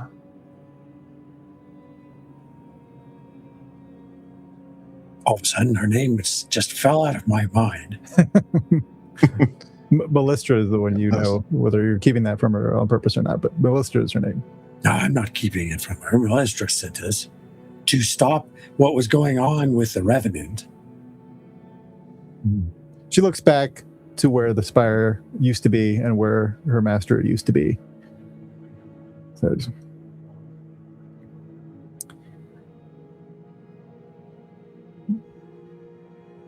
you should leave. Oh, good idea. We have a report to file. Thanks for your help. And you're welcome. Everyone, we've been invited to leave. Looking at the rest of this contraption, is there anything left of it? Can I tell from the schematics what has happened? It is gone. As in the whole thing, there's no trace of it anymore. No tuning fork, nothing. Nope. It looks, when you go up on the spire, you don't feel that negative energy anymore, and you see like a blank, like something got cleaned, like something cleaned this area. It's just completely gone. Every atom is gone.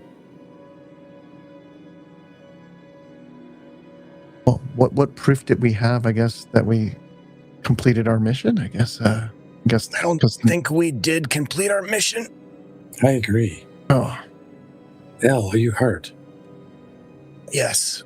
Terribly. Yeah, have a healing beverage. Well, we might have succeeded under certain definitions. Like, I'm pretty sure she got sucked into the other plane. So we'll have to make that case then. Thank you, Korak.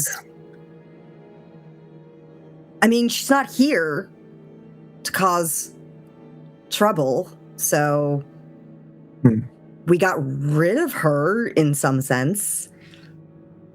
The only one that will decide that is Melistra herself. well, what are we waiting for?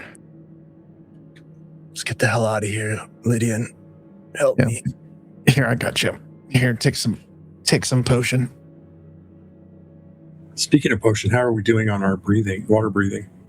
You have 24 hours, Oh, yeah, okay. so you're good. Because I can only walk along the bottom. Right. You make your way out of this room. One last scan, because I know I'll never be back here. Memories. Hopefully. All right. Yeah, scoop up like a couple chunks of crystal. Crystal. Maybe my Athro will pay me for this. I mean, you think the crystals are valuable? I'm gonna scoop all of them up then. Hell yeah! Oh, no. Where's that bag of I holding? have no gold. I gotta earn money somehow. Yeah, I've been turning in all this stuff to her for information and I need to make money. From Kindwin's experience in the Underdark and from the stuff you've heard in the market and the bazaar and stuff, you've gleaned that concentrated phasers crystals like this are pretty rare and pretty they're worth gold. Yeah, they're valuable. Nice. So from the stuff that's not broken, you can gather quite a bit. Here, Think. fill the bag of holding with as much as you care Hell to. yeah! And she's just gonna go to work get bits into the bag of holding as much as she can. Maybe that'll help me pay off my investors back in Semberholm. Like What? I gotta pay for one of my hairs back. Yeah, we've got that. time. Tell us about Ulash while I'm doing this. you make your way out of here. Another time, Kindwin. Another time. I would imagine Lydian maybe starts talking and then purposefully puts his head underwater so you can't hear. It was something else. You make your way back through the tunnel and back out through the fish stand, which is still closed for business. Where are you going? What do you do? We're going to the Citadel, I suppose. Sell this, but I guess, yeah, we should go clear things up with, We could probably get more for this on the surface anyways. I don't think so. I think it's actually worth probably a lot to the... Yeah, it's worth kind of when you would know that the Phaedrus would lose its potency once it's above ground. It's really worth here, but we should probably go get the target off our backs before we just go engage in commerce. So we should probably do that first. You think you don't know where you've heard that the place where the House Morcaine is located is not on this level. It is down. You have to go down the web and stuff, which you don't think would be a good idea going to House Morcaine, being what you are. But you do know that she knows the last place she saw you would be the Nomad's Rest. Let's go back to the Nomad's Rest. Okay. You go back there, you lick your wounds, you heal up. The day goes by, and on the second day, Melistra shows up at the Nomad's Rest. Are you guys staying up? I imagine you guys are staying downstairs in the safe room. Absolutely. Yes. Grabbing a bottle of something strong on the way down from the bar if there's anything left. It's Secret all gone. Stash or something. From upstairs, it's all been looted. But you make your way downstairs. It's pretty comfortable. You're not going to be interrupted. But after that day passes, the next day, Melistra finds you. Well, she's gone.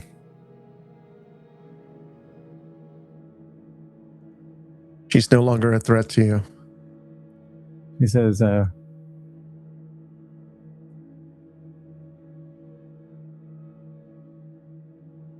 well.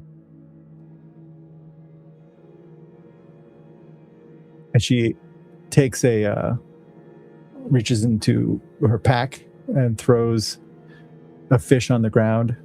And she says, I believe you.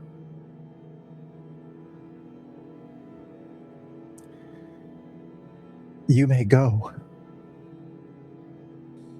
I'm going to pull the fish out of my cloak and throw it down on the ground.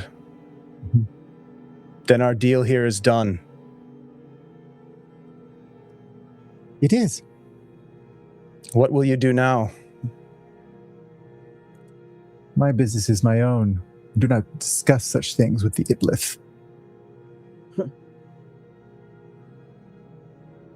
you should go while you still can. Watch, here I am. I'm leaving. Come on, El. Maybe we'll see you again one day, Melistra. Oh, you should pray that you don't.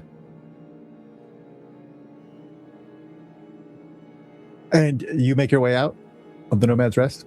I was going to say something very insulting. But I'm not going to. I don't, Just I don't- go. We don't have time for Roll initiative. To be continued. You make your way out of the Nomad's Rest and back out to the bazaar. You've, like I said, you've had a day to rest up, and you get your stuff together, and you make your way back out, I would imagine. And on your way out through the bazaar, you can go by Nyatha's and get paid for the crystals. She will pay you for those crystals. Hell yeah. I would like gold this time, please. You each of you will get 300 gold for those crystals. Hell yeah. And she's at the last. She's like counting out copper because she doesn't have much in the way of. She's like, luckily you have that bag of holding. Right.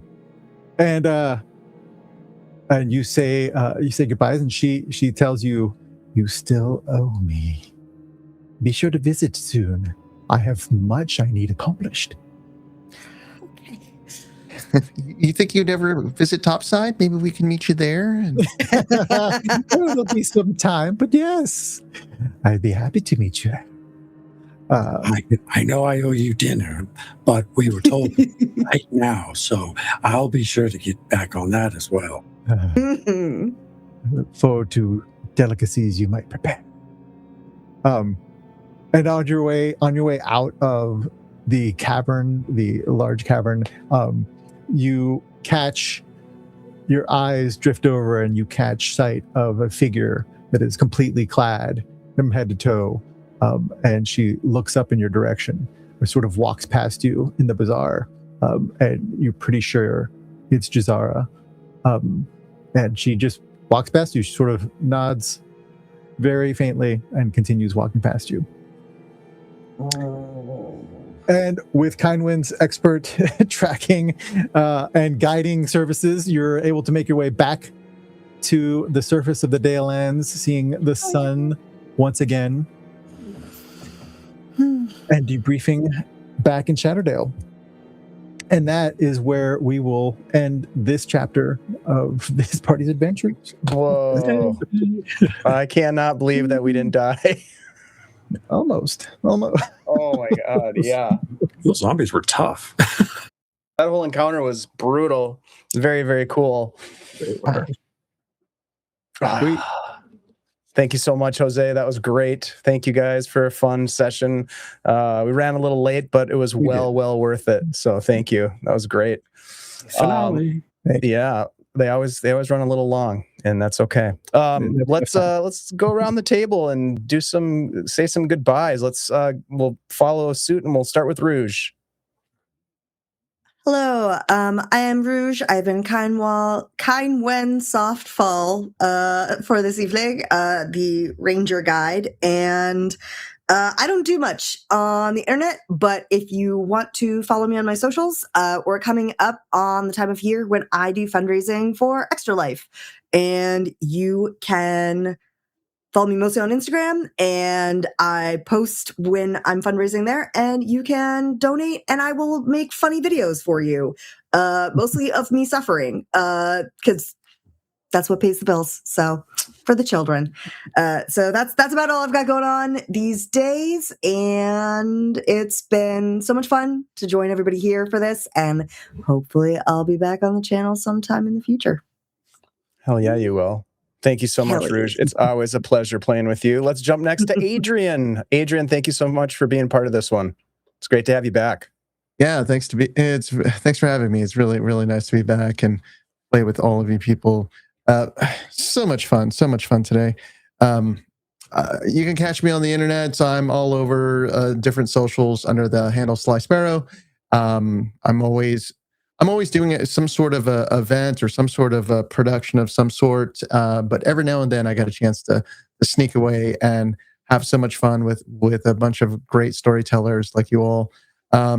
What do I have coming up next? I start rehearsals in about a week and a half. And if you're ever in the Dallas-Fort Worth area, I will be playing the title role in Titus Andronicus. And so, Whoa. yeah, that's usually not as usually it's done by an old man, but it's they're having a kind of different version of this. So I auditioned and I got it. So that'll be a lot of fun. And it's kind of it's kind of like being asked to look into the abyss. It's a very hard role to play. And so yeah, that's what I'm doing up next. Hopefully I get a chance between all that stuff to come back and guest star once again. I look forward to any chance I get to play with you all. I've got the chance to play with new people. Like it's been great to meet all the new players, and I just love this. This was literally like the highlight of my entire month, coming back and playing with you all for the last 4 weeks. So thank you again for having me.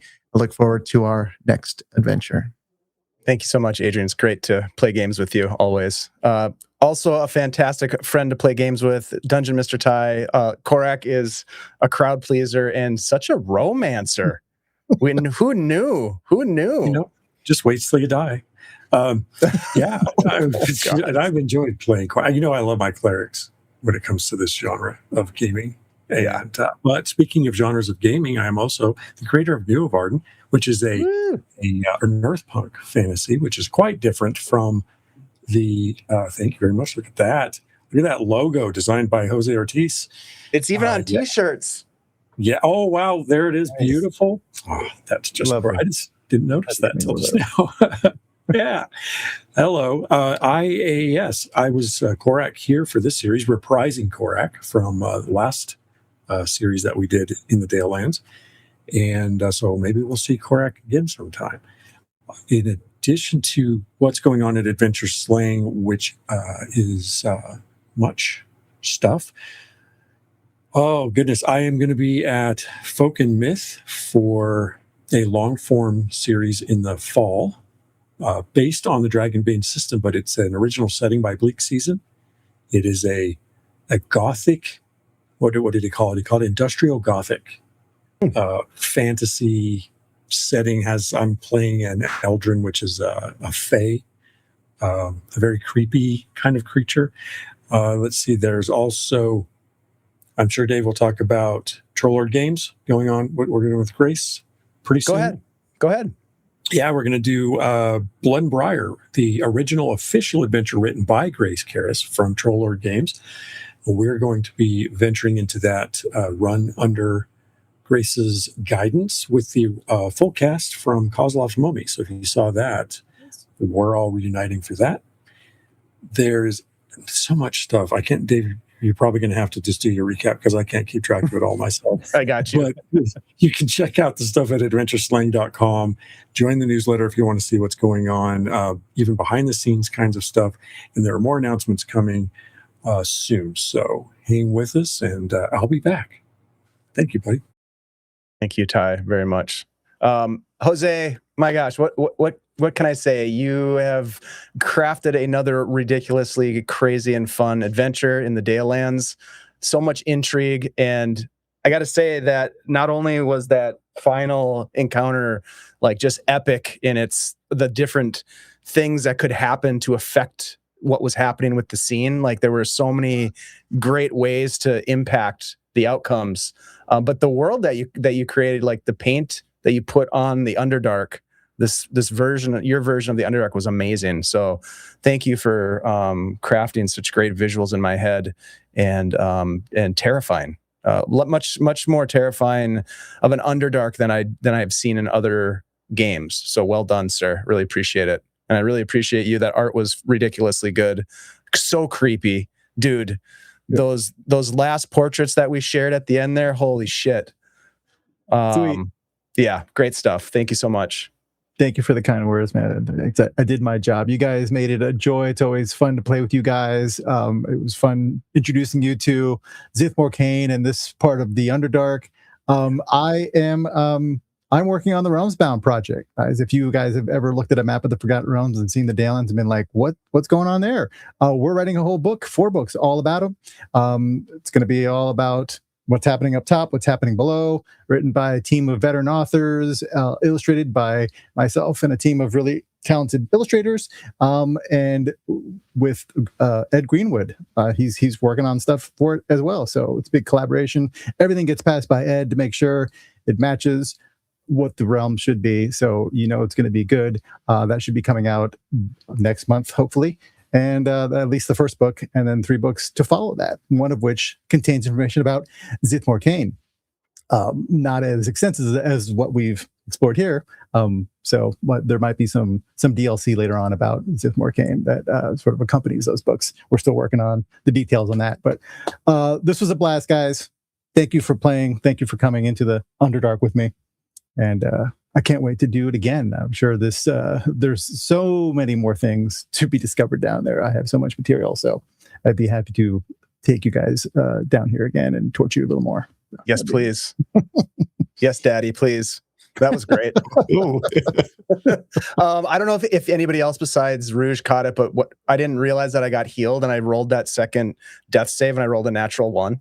Oh, which is very appropriate for that room that you were in. Yeah. Did I catch that you rolled another death save and also got a 1? Because I still had my character sheet up on the other screen. It looked like well after we had finished all of that, another 1 popped up under your name as a death saving throw. Yep. Yeah. So it's a good thing that I got that healing when I did, because that would have been the end again. Would have been just like a bunch of 1s in a row. Then like another notch in his belt, Slipped through death's hands again. Yeah, calling just this barely. episode the 2-fish deal, we would have had to call it dead again. The 2-fish deal is pretty good. That's pretty good. Jose, once again, thank you so much. You guys, playing with you has been a joy. This has been a great series, very great storytelling, a lot of fun, good funny moments, but also super dark, and really a lot of good intrigue, which is my jam. That was very fun. We have a lot of fun stuff coming up. I'll be really quick about it because we're late here.